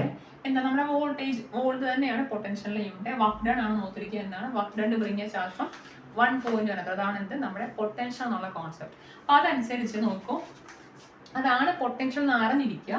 നമ്മൾ ഇനി ഒരു കപ്പാസിറ്റർ എടുത്തു. കപ്പാസിറ്ററിന്റെ സിമ്പിൾ എന്താണ്? തന്നെ ഇതാണ് കപ്പാസിറ്ററിന്റെ സിമ്പിൾ. ഇതാണ് കപ്പാസിറ്റർ, ഇതാണ് ആലോചന കേട്ടോ. ഇതാണ് കപ്പാസിറ്ററിന്റെ സിമ്പിൾ. സെയിം ആണ്, ലെങ്ത് സെയിം ആണ്. ഓർത്തിരിക്കുക, ഈ കപ്പാസിറ്ററിന്റെ അക്രോസ് നമ്മൾ എന്ത് ചെയ്യാണ്? ഒരു പൊട്ടൻഷ്യൽ അപ്ലൈ ചെയ്യാനായിരിക്കും. ഇത് ബാറ്ററി ആണ്, ഇത് പൊട്ടൻഷ്യൽ ബാറ്ററി ആണ്, ഇത് കപ്പാസിറ്ററിന്റെ വാല്യൂ C. അപ്പൊ അങ്ങനെയാണ് എന്നുണ്ടെങ്കിൽ ഈ കപ്പാസിറ്ററിന്റെ അക്രോസ് ജനറേറ്റ് ചെയ്യുന്ന ചാർജ് ആണ് എന്ത്? Q. മനസ്സിലായോ? അതാണ് ഈ Q C V എന്ന് പറഞ്ഞാൽ. ഒരു കപ്പാസിറ്ററിനകത്ത് എന്തുമാത്രം ചാർജ് സ്റ്റോർ ആകും if you apply A potential V. നമ്മൾ V എന്നൊരു വോൾട്ടേജ് അപ്ലൈ ചെയ്ത് കഴിഞ്ഞാൽ ഈ പറഞ്ഞ കപ്പാസിറ്ററിനകത്ത് എന്തുമാത്രം ചാർജ് സ്റ്റോർ ആകും എന്ന് പറയുന്ന ഇക്വേഷനാണിത്. Q is equal to CV എന്നുള്ളത് കേട്ടോ. തെറ്റിക്കരുത്. Q is equal to CV എന്ന് പറഞ്ഞാൽ ഈ ഒരു ഇക്വേഷൻ എന്ന് പറയുമ്പോൾ നമ്മൾ ഈ പറഞ്ഞ നമ്മളിപ്പോൾ Qന് കുറേ ഇക്വേഷൻ പഠിച്ചില്ലേ? അപ്പോൾ അതാണ് ഇക്വേഷൻ ആണെന്ന്. Q is equal to CV എന്ന് പറഞ്ഞാൽ എന്താണ്? ഈ കപ്പാസിറ്ററുമായിട്ട് റിലേറ്റഡ് ആണെന്ന് ആലോചിക്കുക കേട്ടോ. ഈ C എന്ന് പറഞ്ഞാൽ എന്താണ്? കപ്പാസിറ്റൻസ് ആണ്. ഈ V എന്ന് പറഞ്ഞാൽ എന്താണ്? Voltage applied across capacitor place. അതാണെന്ന് നമ്മൾ ഈ പറഞ്ഞ V എന്ന് പറയുമ്പോൾ Q എന്നാൽ ചാർജ് ആണ്. ക്ലിയർ അല്ലേ? ഓർത്തിരിക്കുക, ഇതാണ് കപ്പാസിറ്റൻസ് എന്ന് പറഞ്ഞാൽ. അല്ലെങ്കിൽ കപ്പാസിറ്റർ എന്ന് പറഞ്ഞാൽ എന്താണ്? ഒരു ചാർജ് സ്റ്റോറിംഗ് ഡിവൈസ് ആണ് കപ്പാസിറ്റർ. നമ്മളിപ്പം നമ്മുടെ ഫോണിന്റെ ബാറ്ററിലൊക്കെ യൂസ് ചെയ്യുന്ന കപ്പാസിറ്റർ കേട്ടോ. നമ്മൾ ഇപ്പം ഇപ്പോഴത്തെ ഫോൺ എന്ന് പറഞ്ഞാൽ നമ്മൾ ഡയറക്റ്റ് കപ്പാസിറ്ററില്ല, ആ കപ്പാസിറ്റർ നമ്മൾ ഇന്റഗ്രേറ്റ് ചെയ്ത് വെച്ചിരിക്കുന്നത് കേട്ടോ. നമ്മുടെ ചിപ്പിനകത്ത് ഇന്റഗ്രേറ്റ് ചെയ്തിട്ടാണ് കപ്പാസിറ്റർ വെക്കുന്നത്. അതൊന്നും അറിയേണ്ട ആവശ്യമില്ല. ഓർത്തിരിക്കുക, അങ്ങനെയാണ് കപ്പാസിറ്റർ ഇപ്പോൾ ഫാബ്രിക്കേറ്റ് ചെയ്യുന്നത്. നമ്മൾ ലാബിലൊക്കെ യൂസ് ചെയ്യുന്ന കപ്പാസിറ്റർ അല്ല നമ്മുടെ ഡിവൈസ് ആണ് ഇരിക്കുന്നത് കേട്ടോ. നമ്മുടെ പഴയ PCB ഒക്കെ അഴിച്ചു നോക്കിക്കഴിഞ്ഞാൽ നമ്മുടെ ടിവിയുടെ ബോർഡ് അഴിച്ചു നോക്കിയ കപ്പാസിറ്റർ ആണ് പഴയത്. ഇപ്പോഴത്തെ കാലത്ത് ഇല്ല. അതായത് കാര്യം ബോർഡ് വ്യത്യാസമുണ്ടല്ലോ അല്ലേ? അപ്പോൾ ഓർത്തിരിക്കുക എന്താണ്? അതാണ് കപ്പാസിറ്റർ എന്നുള്ള സംഭവം. നമ്മൾ കപ്പാസിറ്റൻസ് എന്താ പറഞ്ഞത്? ഒരു കപ്പാസിറ്ററിന്റെ ചാർജ് സ്റ്റോർ ചെയ്യാനുള്ള എബിലിറ്റിയാണ് എന്ത്? കപ്പാസിറ്റൻസ്. യൂണിറ്റ് എന്താണ്? ഫാരഡ് ആണ് കേട്ടോ. തെറ്റിക്കത്. യൂണിറ്റ് എന്താണ്? ഫാരഡ് ആണ്. ഇനി പാരലൽ പ്ലേറ്റ് കപ്പാസിറ്റർ എന്നൊരു സംഭവം ഉണ്ട്. എന്താണ്? Parallel plate capacitor. Parallel plate capacitor എന്നൊരു സംഭവം ഉണ്ട്. പാരലൽ പ്ലേറ്റ് കപ്പാസിറ്റർ സാധനം ഇതാണ് സംഭവം. ഒന്നുമില്ല, നമ്മൾ ജനറലി യൂസ് ചെയ്യുന്ന സംഭവം പാരലൽ പ്ലേറ്റ് കപ്പാസിറ്റർ ആണ്. ഒന്നുമില്ല, ഇത്രയേ ഉള്ളൂ. 2 പ്ലേറ്റ് കാണും. ഒന്നിനകത്ത് പോസിറ്റീവ് ചാർജ് ആയിരിക്കും, മറ്റേനകത്ത് നെഗറ്റീവ് ചാർജ് ആയിരിക്കും. നമ്മുടെ ഡിസ്റ്റൻസ് D എന്ന് വിചാരിക്കും. കണ്ടോ? എന്നുവെച്ചാൽ ഇവിടെ നിന്ന് പറയുമ്പം ഇരിക്കുന്ന ചാർജസിന്റെ മാഗ്നിറ്റ്യൂഡ് സെയിം ആണ്. എന്ന് വെച്ചാൽ ഇവിടെ ഇപ്പോൾ ഇരിക്കുന്ന 10 കൂളംബ് ആണ് എന്നുണ്ടെങ്കിൽ, മൈക്രോ കൂളംബ് ആണെന്നുണ്ടെങ്കിൽ ഇത് -10 മൈക്രോ കൂളംബ് ആണെന്നേ ഉള്ളൂ. ചാർജിന്റെ ഡയറക്ഷൻ ഡിഫറെന്റ് ആണ്, അല്ലെങ്കിൽ അതിന്റെ അതേ ഉള്ളൂ. മാഗ്നിറ്റ്യൂഡ് എന്ത് തന്നെയായിരിക്കും, സെയിം ആയിരിക്കും കേട്ടോ. അപ്പം പാരലൽ പ്ലേറ്റ് കപ്പാസിറ്റർ എന്ന് പറഞ്ഞാൽ എന്താണ്? Two plate separate by distance. അതാണ് നമ്മൾ ഈ പറഞ്ഞ പാരലൽ പ്ലേറ്റ് കപ്പാസിറ്റർ എന്നുള്ള കോൺസെപ്റ്റ്. ഈ പ്ലേറ്റ് ഇരിക്കുന്ന ചാർജസ് എന്തായിരിക്കും, സെയിം മാഗ്നിറ്റ്യൂഡ് ആയിരിക്കും, ബട്ട് ഓപ്പോസിറ്റ് ഡയറക്ഷൻ ആയിരിക്കും നോക്കിയിരിക്കുക കേട്ടോ. സെയിം മാഗ്നിറ്റ്യൂഡ് ആണ്, ബട്ട് എന്താണ്, ഓപ്പോസിറ്റ് ഡയറക്ഷൻ ആയിരിക്കും ഈ പറഞ്ഞ പാരലൽ പ്ലേറ്റ് കപ്പാസിറ്ററിനകത്തിരിക്കുന്ന ഈ ഒരു സംഭവം. ഓർത്തിരിക്കുക, ഇതിനിടയ്ക്ക് വരുന്ന ഈ സ്പേസ് ഉണ്ടല്ലോ, അതെന്താണ്, ഡൈഇലക്ട്രിക് ആണ്. ഡൈഇലക്ട്രിക് ആണ് എന്ത് ഈ പറഞ്ഞ സംഭവം. ഡൈഇലക്ട്രിക് ആണ്. നമ്മൾ ഇതിനിടയ്ക്ക് ഒന്നിനെ എയർ വെക്കാം, അല്ലെങ്കിൽ ഏതൊരു ഡൈഇലക്ട്രിക്, സെറാമിക്കോ എയർ ആണ് നമ്മൾ ജനറലി വെക്കുക. ഡൈഇലക്ട്രിക് ആയിട്ട് എന്ത് വെക്കാം, നമുക്ക് സെറാമിക് ഒക്കെ എന്ത് ചെയ്യാം, ഡൈഇലക്ട്രിക് ആയിട്ട് വെക്കാം കേട്ടോ. അപ്പം ഡൈഇലക്ട്രിക് ആണ് എന്ത് പറയുന്നത്, രണ്ട് പ്ലേറ്റിന്റെ ഇടയ്ക്ക് എന്തോ ആണ് ഒരു എയർ സ്പേസ് വെച്ചാൽ ഇങ്ങനെ രണ്ട് പ്ലേറ്റ് ഉണ്ട്, ഇതിനിടയ്ക്ക് എന്താണ് ഒരു ഡൈഇലക്ട്രിക് നമുക്ക് എന്ത് കിട്ടും, നമുക്ക് കപ്പാസിറ്റർ കിട്ടും. നമ്മൾ ഇന്നലെ പറഞ്ഞ എന്താ മോസ്ഫെറ്റ് എന്നൊരു സംഭവം പറഞ്ഞില്ല, അതായത് മെറ്റൽ ഓക്സൈഡ് സെമികണ്ടക്ടർ എന്നല്ലേ പറയുന്നത്. അപ്പോൾ മോസ്ഫെറ്റ് എന്ന് പറയുമ്പോൾ ഒരു കപ്പാസിറ്ററിന്റെ സ്ട്രക്ചർ പോലെ തന്നെ വർക്ക് ചെയ്യുന്ന കാര്യം, മെറ്റൽ ഓക്സൈഡ് എന്നുള്ള സംഭവം നമ്മൾ ഡൈഇലക്ട്രിക് ആണ്. ഓക്സൈഡ് എന്നുള്ള സംഭവം നമ്മൾ ട്രാൻസിസ്റ്ററിന്റെ ഫാബ്രിക്കേഷനകത്ത് ഡൈഇലക്ട്രിക് ആയിട്ടാണ് യൂസ് ചെയ്യുന്നത്. ഓക്സൈഡ് സിലിക്കൺ ഡയോക്സൈഡ് ആണ് യൂസ് ചെയ്യുന്നത്. അപ്പോൾ ഇവിടെ എന്ന് പറയുമ്പോൾ ഈ കപ്പാസിറ്ററിന്റെ കേസ് എന്ന് പറയുമ്പോൾ എന്താണ്, രണ്ട് plates separated by distance D. ഈ ഡിസ്റ്റൻസ് എന്ന് പറയുമ്പോൾ എന്താണ്, ഡൈഇലക്ട്രിക് വെക്കാം, ഒന്നിൽ എയർ ആയിരിക്കും അല്ലെങ്കിൽ ഒരു ഡൈഇലക്ട്രിക് വെച്ചിടും. ഇതാണ് എന്ത് നമ്മുടെ പാരലൽ പ്ലേറ്റ് കപ്പാസിറ്റർ എന്നുള്ള സംഭവം. ഇനി ഇതിനകത്ത് അറിയേണ്ട ഒരു സംഭവം, അവർക്ക് ഇതിനകത്തുനിന്ന് ഏറ്റവും ഡിഫിക്കൽട്ട് ചോദിക്കാൻ പോകുന്ന ക്വസ്റ്റൻ എന്ന് പറയുന്നത് ഈ ഇക്വേഷനകത്ത് ചെയ്യാൻ സംഭവങ്ങളാണ്. അതൊക്കെ ചോദിക്കാം, വേണമെങ്കിൽ ചോദിക്കണം. അത്രയും പാഠം ചോദിക്കാൻ സാധ്യത നോക്കിയോളൂ. ഇങ്ങനെ ഇക്വേഷൻ നോക്കിയോ, നമ്മൾ പറഞ്ഞു Q = CV എന്നൊരു ഇക്വേഷൻ ഉണ്ടല്ലോ. അതുപോലെ ഈ പാരലൽ പ്ലേറ്റ് കപ്പാസിറ്ററിന്റെ കപ്പാസിറ്റൻസിന്റെ ഇക്വേഷൻ നോക്കി, C = A∈0 divided by D. കണ്ടോ, C = A∈0 divided by D എന്നൊരു സംഭവം ഓർത്തിരിക്കുക. ഇത് പ്ലേറ്റ് ആണ് എന്ന് വെച്ച് കഴിഞ്ഞാൽ ഇങ്ങനെ ആയിട്ടിരിക്കുന്ന സാധനം. അപ്പൊ ഇതിനകത്തായി നമ്മൾ ചാർജ് ഇരിക്കുന്നത് കേട്ടോ, ഇതായിരിക്കും ചാർജ് ഇരിക്കുന്ന സംഭവം. അപ്പൊ ഇതെന്ന് പറയുമ്പോൾ എന്താണ്, ഇതിന്റെ ഏരിയ ഓഫ് ക്രോസ് സെക്ഷൻ ആണ് എന്ത്, A എന്ന് പറയുമ്പോൾ. ഈ പറഞ്ഞ ഈ പ്ലേറ്റിന്റെ ഏരിയ ഓഫ് ക്രോസ് സെക്ഷൻ ആണ് എന്ത്, A എന്ന് പറയുമ്പോൾ. ഈ D എന്താണ്, ഡിസ്റ്റൻസ് ബിറ്റ്വീൻ പ്ലേറ്റ്സ് ആണ് എന്ത്, D. ഇതാണ് ഇക്വേഷൻ. എന്താണ്, C = A∈0 divided by D എന്നുള്ളതാണ് എന്ത് നമ്മൾ ഈ പറഞ്ഞിരിക്കുന്ന പാരലൽ പ്ലേറ്റ് കപ്പാസിറ്ററിന്റെ കപ്പാസിറ്റൻസ് ഇക്വേഷൻ. എന്താണ്, C = A∈0 divided by D എന്നുള്ളതാണ് എന്ത് നമ്മൾ ഈ പറഞ്ഞ പാരലൽ പ്ലേറ്റ് കപ്പാസിറ്ററിന്റെ കപ്പാസിറ്റൻസ് ഇക്വേഷൻ. അപ്പോൾ നോക്കി, നമ്മൾ ഡിയുടെ വാല്യൂ കൂടുതലനുസരിച്ച് എന്തോ ചെയ്യും, കപ്പാസിറ്ററിന്റെ വാല്യൂ കുറയും അല്ലേ. ഡിയുടെ വാല്യൂ കൂട്ടിയാൽ കപ്പാസിറ്ററിന്റെ വാല്യൂ കുറയും, എയുടെ വാല്യൂ കൂട്ടിയാൽ കപ്പാസിറ്ററിന്റെ വാല്യൂ കൂടും. അപ്പോൾ ഓർത്തിരിക്കുക, അവർക്ക് അങ്ങനെ കുറച്ച് ചോദിക്കാം. എന്ന് വെച്ച് കഴിഞ്ഞാൽ ഇപ്പോൾ അവർ ചോദിക്കാം ഡിയുടെ വാല്യൂ ഡബിൾ ആയി കഴിഞ്ഞാൽ കപ്പാസിറ്റർ എന്തോ നമുക്ക് ചോദിക്കാം. അപ്പോൾ അത് ചെയ്യാന്നുള്ളതാണ് അത്രയും. അത് സാധാരണ എൻട്രൻസ് എക്സാം ഒക്കെ ചോദിക്കുന്ന ക്വസ്റ്റ്യൻസ് ആണ്. ഞാൻ ചോദിച്ചാൽ എന്ത് ചെയ്യുക, ഇവിടെ സബ്സ്റ്റിറ്റ്യൂട്ട് ചെയ്താൽ എന്ത് കിട്ടും, നമുക്ക് ആൻസർ കിട്ടുന്ന ആലോചിക്കട്ടെ. അപ്പോൾ ഓർത്തിരിക്കുക, C = A∈0 divided by D എന്നാണ് എന്ത് നമ്മൾ ഈ പറഞ്ഞ പാരലൽ പ്ലേറ്റ് കപ്പാസിറ്ററിന്റെ കപ്പാസിറ്റൻസ് ഇക്വേഷൻ. ക്ലിയർ അല്ലേ. പാരലൽ പ്ലേറ്റ് കപ്പാസിറ്ററിന്റെ കപ്പാസിറ്റൻസ് ഇക്വേഷൻ എന്താണ്, C = A∈0 divided by D എന്നുള്ളതാണ്. ക്ലിയർ ആണോ, ഓക്കെ അല്ലേ. അപ്പോൾ അത് അറിഞ്ഞിരിക്കുക കേട്ടോ. അപ്പോൾ ഇനി ഇതേ ഇക്വേഷനകത്തുനിന്ന് അവർക്ക് വേറെ ക്വസ്റ്റ്യൻ ചോദിക്കാം. നമ്മൾ എന്താ ക്വസ്റ്റ്യൻ പറഞ്ഞത്, Q = CV എന്ന് ഞാൻ പറഞ്ഞില്ലായിരുന്നു. എന്താണ്, Q = CV എന്ന് പറഞ്ഞല്ലോ അല്ലേ. ഇവിടെ നമ്മുടെ പൊട്ടൻഷ്യൽ ഇക്വേഷൻ നമുക്ക് എങ്ങനെ എഴുതാം, Q/C എന്ന് എഴുതാമല്ലോ അല്ലേ. ഈ C കൊടുത്താൽ എന്തിരിക്കും, Q × D/A∈0 എന്നുള്ളതാണ് നമ്മൾ ഈ പറഞ്ഞ പൊട്ടൻഷ്യലിന്റെ ഇക്വേഷൻ. ഇങ്ങനെ ഒരു ഇക്വേഷൻ എന്തിനുണ്ട്, പൊട്ടൻഷ്യൽ ആലോചിക്കട്ടെ. എന്താണ്, Q × D/A∈0 എന്ന് പറഞ്ഞാൽ എന്ത് തന്നെയാണ് ഈ പറഞ്ഞ പൊട്ടൻഷ്യലിന്റെ ഇക്വേഷൻ ആണ് ഓർത്തിരിക്കുക. എന്താണ്, Q × D/A. ഒന്നുമില്ല, ഈ പറഞ്ഞ Q = CV V എടുത്ത് മാറ്റിയിട്ട് ഈ Qന് Cക്ക് വരെ സബ്സ്റ്റിറ്റ്യൂട്ട് ചെയ്യുന്നുള്ളൂ കേട്ടോ. അതാണ് എന്ത് ഈ പറഞ്ഞ പാരലൽ പ്ലേറ്റ് കപ്പാസിറ്ററിന്റെ തന്നെ പൊട്ടൻഷ്യൽ എന്ന് ചോദിച്ചാൽ ഇതാണ് അതിന്റെ ഇക്വേഷൻ. ഇത് ഓർത്തിരിക്കുക, C = A∈0. ഇമ്പോർട്ടൻ്റ് ആണ്. ഈ പാരലൽ പ്ലേറ്റ് കപ്പാസിറ്ററിന്റെ കപ്പാസിറ്റൻസ് എന്ന് പറയുന്നത് നമ്മൾ ഹയർ ക്ലാസ്സിൽ ഇത് തന്നെ പഠിക്കുന്നതാണ് ഓർത്തിരിക്കുക കേട്ടോ. C = A∈0 divided by D എന്നുള്ളതാണ് ഇത് നമ്മൾ ഈ പറഞ്ഞ പാരലൽ പ്ലേറ്റ് കപ്പാസിറ്ററിന്റെ കപ്പാസിറ്റൻസ് ഇക്വേഷൻ. മനസ്സിലായല്ലോ അല്ലേ. അപ്പോൾ അതാണ് എന്ത് ഈ പാരലൽ പ്ലേറ്റ് എന്നുള്ള കോൺസെപ്റ്റ് ആലോചിക്കുക. ഇതിനിടയ്ക്കുള്ളത് ഡൈഇലക്ട്രിക് ആണ് എന്ന് ഓർത്തിരിക്കുക. ഈ ചാർജസ് സ്റ്റോർ ചെയ്യുന്ന ഇലക്ട്രിക് ഫീൽഡിലാണ്. കപ്പാസിറ്റർ എപ്പോഴും ചാർജ് സ്റ്റോർ ചെയ്യുന്നത് എവിടെയാണ്, ഇലക്ട്രിക് ഫീൽഡിലാണ് എന്നുള്ളത് ഓർത്തിരിക്കുക. അവർക്ക് മാഗ്നറ്റിക് ഫീൽഡ് എന്നൊക്കെ ക്വസ്റ്റിനകത്ത് ഓപ്ഷൻ തരാൻ ഓർത്തിരിക്കുക. അറിയില്ല, കപ്പാസിറ്റർ എപ്പോഴും ചാർജ് സ്റ്റോർ ചെയ്യുന്നത് എവിടെയാണ്, ഇലക്ട്രിക് ഫീൽഡിനകത്താണെന്ന് മനസ്സിലാക്കിയിരിക്കുക കേട്ടോ. തെറ്റിക്കരുത്. ഇലക്ട്രിക് ഫീൽഡിനകത്ത് എന്ത് ചെയ്യുന്നത്, എപ്പോഴും ഒരു കപ്പാസിറ്റർ ചാർജ് സ്റ്റോർ ചെയ്യുന്നത്. അപ്പോൾ കപ്പാസിറ്റർ എന്താണ്, ഒരു ചാർജിങ് ഡിവൈസ് ആണ്. നമുക്ക് ചാർജ് സ്റ്റോർ ചെയ്തിട്ട് ഡിസ്ചാർജ് ചെയ്യും. നമ്മുടെ ഫോണിന്റെ ബാറ്ററി ഒക്കെ ഡ്രെയിൻ ആകുന്ന അങ്ങനെയാണ്. ഈ കപ്പാസിറ്ററിനകത്ത് ചാർജ് ഡ്രെയിൻ ആകുമ്പോഴാണ് ബാറ്ററിയുടെ ചാർജ് കുറയുന്നത് കേട്ടോ. അപ്പോൾ ഓർത്തിരിക്കുക, പാരലൽ പ്ലേറ്റ് കപ്പാസിറ്റർ എന്ന് പറഞ്ഞാൽ എന്താണ്, രണ്ട് കപ്പാസിറ്റേഴ്സ്, രണ്ട് പ്ലേറ്റ്സ് ഉണ്ട്. ഈ രണ്ട് പ്ലേറ്റിന്റെയും ഏരിയ ഒക്കെ സെയിം ആട്ടോ, സെയിം മെറ്റീരിയലും സെയിം ഏരിയ ക്രോസ് സെക്ഷൻ ഒക്കെ ആയിരിക്കും. അപ്പോൾ ആ രണ്ട് പ്ലേറ്റ്സ് നമ്മളൊരു ഡൈഇലക്ട്രിക് വെച്ച് സെപ്പറേറ്റ് ചെയ്ത് കഴിഞ്ഞാൽ എന്ത് കിട്ടും? ഈ പറഞ്ഞ പാരലൽ പ്ലേറ്റ് കപ്പാസിറ്റർ കിട്ടും. ഓർത്തിരിക്കുക, ഈ രണ്ട് പ്ലേറ്റും എന്താണ്? സെയിം എന്താ വാല്യൂ ഉള്ള ചാർജസ് ആണ്. പക്ഷെ എന്തായിരിക്കും? ഈ പറഞ്ഞ ചാർജസിന്റെ ഡയറക്ഷൻ ഡിഫറെന്റ് ആയിരിക്കും. ഒരു പ്ലേറ്റിൽ പോസിറ്റീവ് ആണെന്നുണ്ടെങ്കിൽ അടുത്ത പ്ലേറ്റിൽ എന്ത് ചാർജ് ആയിരിക്കും? നെഗറ്റീവ് ചാർജ് ആയിരിക്കും. ഓർത്തിരിക്കുക. ഇതെല്ലാം ക്വസ്റ്റ്യൻ ചോദിക്കാൻ സാധ്യതയുള്ള സാധനം മാത്രമാണ് പറയുന്നത് കേട്ടോ. ക്ലിയർ അല്ലേ? ക്ലിയർ ആണല്ലോ. അപ്പൊ ഇതാണ് പാരലൽ പ്ലേറ്റ് കപ്പാസിറ്ററിന്റെ കോൺസെപ്റ്റ്. ഈ ഒരു സംഭവം അറിഞ്ഞിരിക്കുക. ഓക്കെ ആണല്ലോ അല്ലേ? ഇനി അതിനകത്ത് വരുന്നത് പറഞ്ഞു കഴിഞ്ഞാൽ അത് എന്തോ ഒരു സംഭവം ഉണ്ടായിരുന്നു. ഇനി എന്ന് പറയുമ്പോൾ ഇങ്ങനൊരു സംഭവമുണ്ട്, കോമ്പിനേഷൻ ഓഫ് കപ്പാസിറ്റർ എന്നൊരു സംഭവമുണ്ട്. ഇതൊക്കെ എളുപ്പമാണ്, നോക്കിയൊന്നുമില്ല. കോമ്പിനേഷൻ ഓഫ് കപ്പാസിറ്റർ എന്നുള്ള സാധനമുണ്ട്. എന്താണ് കോമ്പിനേഷൻ ഓഫ് കപ്പാസിറ്റേഴ്സ് എന്നൊരു സംഭവമുണ്ട്.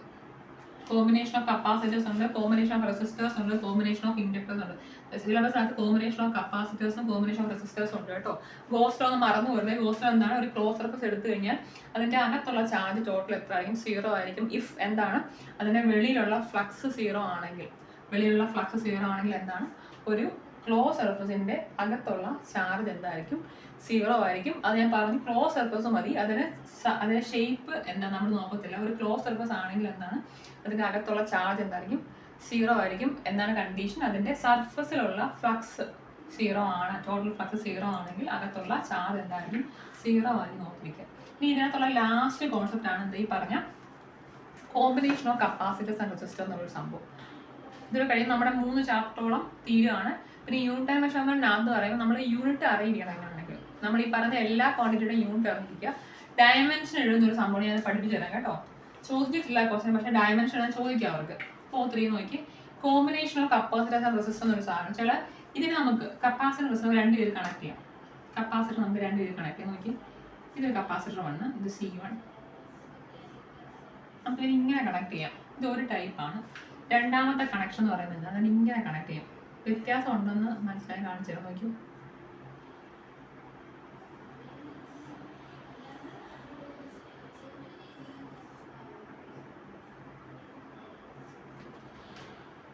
ഇതുണ്ടോ?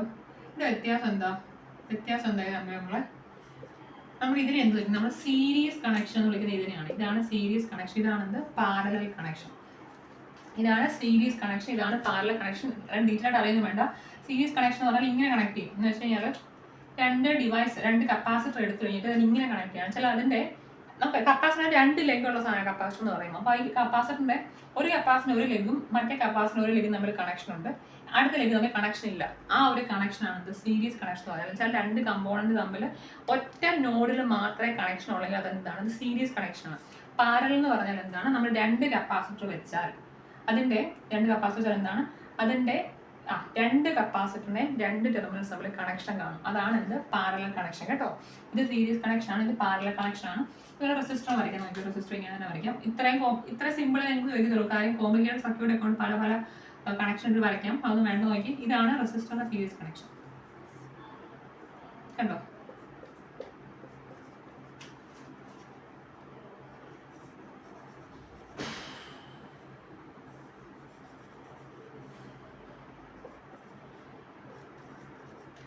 ക്ലിയർ അല്ലേ? ഇത് സീരീസ് കണക്ഷൻ ആണ്, ഇത് പാരലൽ കണക്ഷൻ ആണ്. ഇത് അറിയേണ്ട ഒരു കേസ് ഇക്വേഷൻ മാത്രം പഠിക്കുക. എന്തുകൊണ്ടാണ് എങ്ങനെയാണെന്നും അറിയണ്ട. അത് ഭയങ്കര ഡീറ്റെയിൽ ആയിപ്പോൾ നോക്കുക. എന്താണ് കപ്പാസിറ്റർ? ആദ്യം റെസിസ്റ്റർ മാത്രം പഠിച്ചാൽ മതി. റെസിസ്റ്ററിന്റെ മാത്രം പഠിക്കുക, എന്നിട്ട് കപ്പാസിറ്റർ അതിന്റെ ഓപ്പോസിറ്റ് ആണെന്ന് പഠിക്കുക. ഓക്കെ, കപ്പാസിറ്റേഴ്സിനെ സീരീസിൽ കണക്ട് ചെയ്താൽ ടോട്ടൽ റെസിസ്റ്റൻസ് എന്താണ്? ഈ റെസിസ്റ്റേഴ്സിന്റെ വാല്യൂ ആഡ് ചെയ്ത് R1 + R2 എന്നുള്ളതാണ് എന്ത്? നമ്മൾ ഈ പറഞ്ഞ റെസിസ്റ്റേഴ്സിനെ സീരീസിൽ കണക്ട് ചെയ്താൽ എന്താണ്? ഒന്നുമില്ല, ജസ്റ്റ് 2 റെസിസ്റ്ററിന്റെ വാല്യൂ ആഡ് ചെയ്താൽ എന്ത് കിട്ടും? ഈ ഒരു കോമ്പിനേഷനകത്തുള്ള ടോട്ടൽ റെസിസ്റ്റൻസ് കിട്ടും. എന്താണ്? സീരീസ് കണക്ഷൻ ഓഫ് റെസിസ്റ്റേഴ്സ് എന്ന് പറഞ്ഞാൽ എന്താണ്? 2 റെസിസ്റ്റർ ഉണ്ടെങ്കിൽ ആ 2 റെസിസ്റ്റേഴ്സിന്റെ വാല്യൂ ആഡ് ചെയ്താൽ എന്താണ് കിട്ടുന്നത്? ടോട്ടൽ റെസിസ്റ്റൻസ് കിട്ടുമെന്ന് ഓർത്തിരിക്കുക. ഇനിയും പാരലൽ ആണെന്നുണ്ടെങ്കിൽ എന്താണ്? നോക്കി, ടോട്ടൽ റെസിസ്റ്റൻസ് പാരലൽ ആണെങ്കിൽ എന്താണ്? 1/RT = 1/R1 + 1/R2 എന്നാണ് എന്ത് ഇക്വേഷൻ.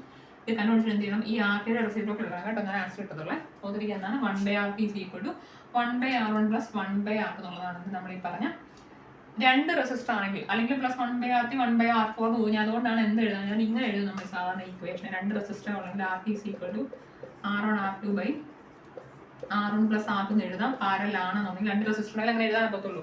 അല്ലെങ്കിൽ നമ്മൾ റെസിപ്രോക്കൽ ഇട്ടിട്ട് ഇൻവേഴ്സ് എടുക്കുക ചെയ്യുന്നത് കേട്ടോ. ഇങ്ങനെ ആഡ് ചെയ്തിട്ട് ഇൻവേഴ്സ് എടുക്കുക ചെയ്യുന്നതിന്റെ ടോട്ടൽ റെസിസ്റ്റൻസിന്റെ വാല്യൂനെ തെറ്റിക്കരുത്. ഇതാണ് സീരീസ് റെസിസ്റ്റൻസിന്റെയും പാരലൽ റെസിസ്റ്റൻസിന്റെയും ഇക്വേഷൻ. എന്താ സീരീസ് റെസിസ്റ്റൻസ് ആണ് എന്താ നമ്മൾ ചെയ്യുന്നത്? രണ്ട് റെസിസ്റ്റൻസിന്റെ വാല്യൂ ആഡ് ചെയ്തതാണ്. പാരലൽ റെസിസ്റ്റൻസ് ആണ് എന്ത് ചെയ്യും? 1/RT = 1/R1 + 1/R2. ഇതാണ് എന്ത്? സീരീസും പാരലലും കണക്ഷൻ. ഇനിയും ഈ സംഭവം കപ്പാസിറ്ററിന്റെ കേസിൽ എന്താ വരുന്നത് അറിയോ? കപ്പാസിറ്ററിന്റെ കേസിൽ സീരീസ് കണക്ഷൻ ആണെങ്കിൽ നേരെ തിരിച്ചായിട്ട് വരുന്നത് വെച്ചാൽ റെസിസ്റ്റൻസിന്റെ നേരെ ഓപ്പോസിറ്റ് ആണ് കപ്പാസിറ്ററിന്റെ കേസിൽ. കപ്പാസിറ്ററിന്റെ കേസിൽ സീരീസ് കണക്ഷൻ ആണെങ്കിൽ എന്താണ് ആൻസർ? 1/CT = 1/C1 + 1/C2 എന്നാണ്. ഇത് ഇവിടുത്തെ പാരലൽ കേസിൽ എന്താണ്? ആഡ് ചെയ്ത് വെക്കും.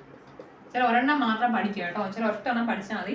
നമ്മുടെ റെസിസ്റ്റർ മാത്രം പഠിക്കുക. ഇൻഡക്ടറിന്റെ കേസിൽ റെസിസ്റ്റർ ഒരുപോലെയാണ് കേട്ടോ. ഇൻഡക്ടറിന്റെ കണക്ഷൻ നിങ്ങൾക്ക് ഇല്ല. ഇൻഡക്ടറും റെസിസ്റ്ററിന്റെ ഇക്വേഷൻ സെയിം ആണ്. കപ്പാസിറ്ററിന് മാത്രമുള്ള വ്യത്യാസം ഓർത്തിരിക്കുക. റെസിസ്റ്റേഴ്സിന്റെ സീരീസ് കണക്ഷൻ എന്താ ചെയ്യുക? നമ്മൾ റെസിസ്റ്റൻസിന്റെ വാല്യൂ ആഡ് ചെയ്യുക. പാരലൽ കണക്ഷൻ ആണെങ്കിൽ 1/RT = 1/R1 + 1/R2 എന്നാണ്. കപ്പാസിറ്ററിന്റെ കേസിൽ നേരെ ഓപ്പോസിറ്റ് ആണെന്ന് അറിഞ്ഞിരിക്കുക കേട്ടോ. അപ്പൊ ഇത്രയാണ് നമ്മുടെ ആ ചാപ്റ്റേഴ്സിനകത്തുള്ളത്.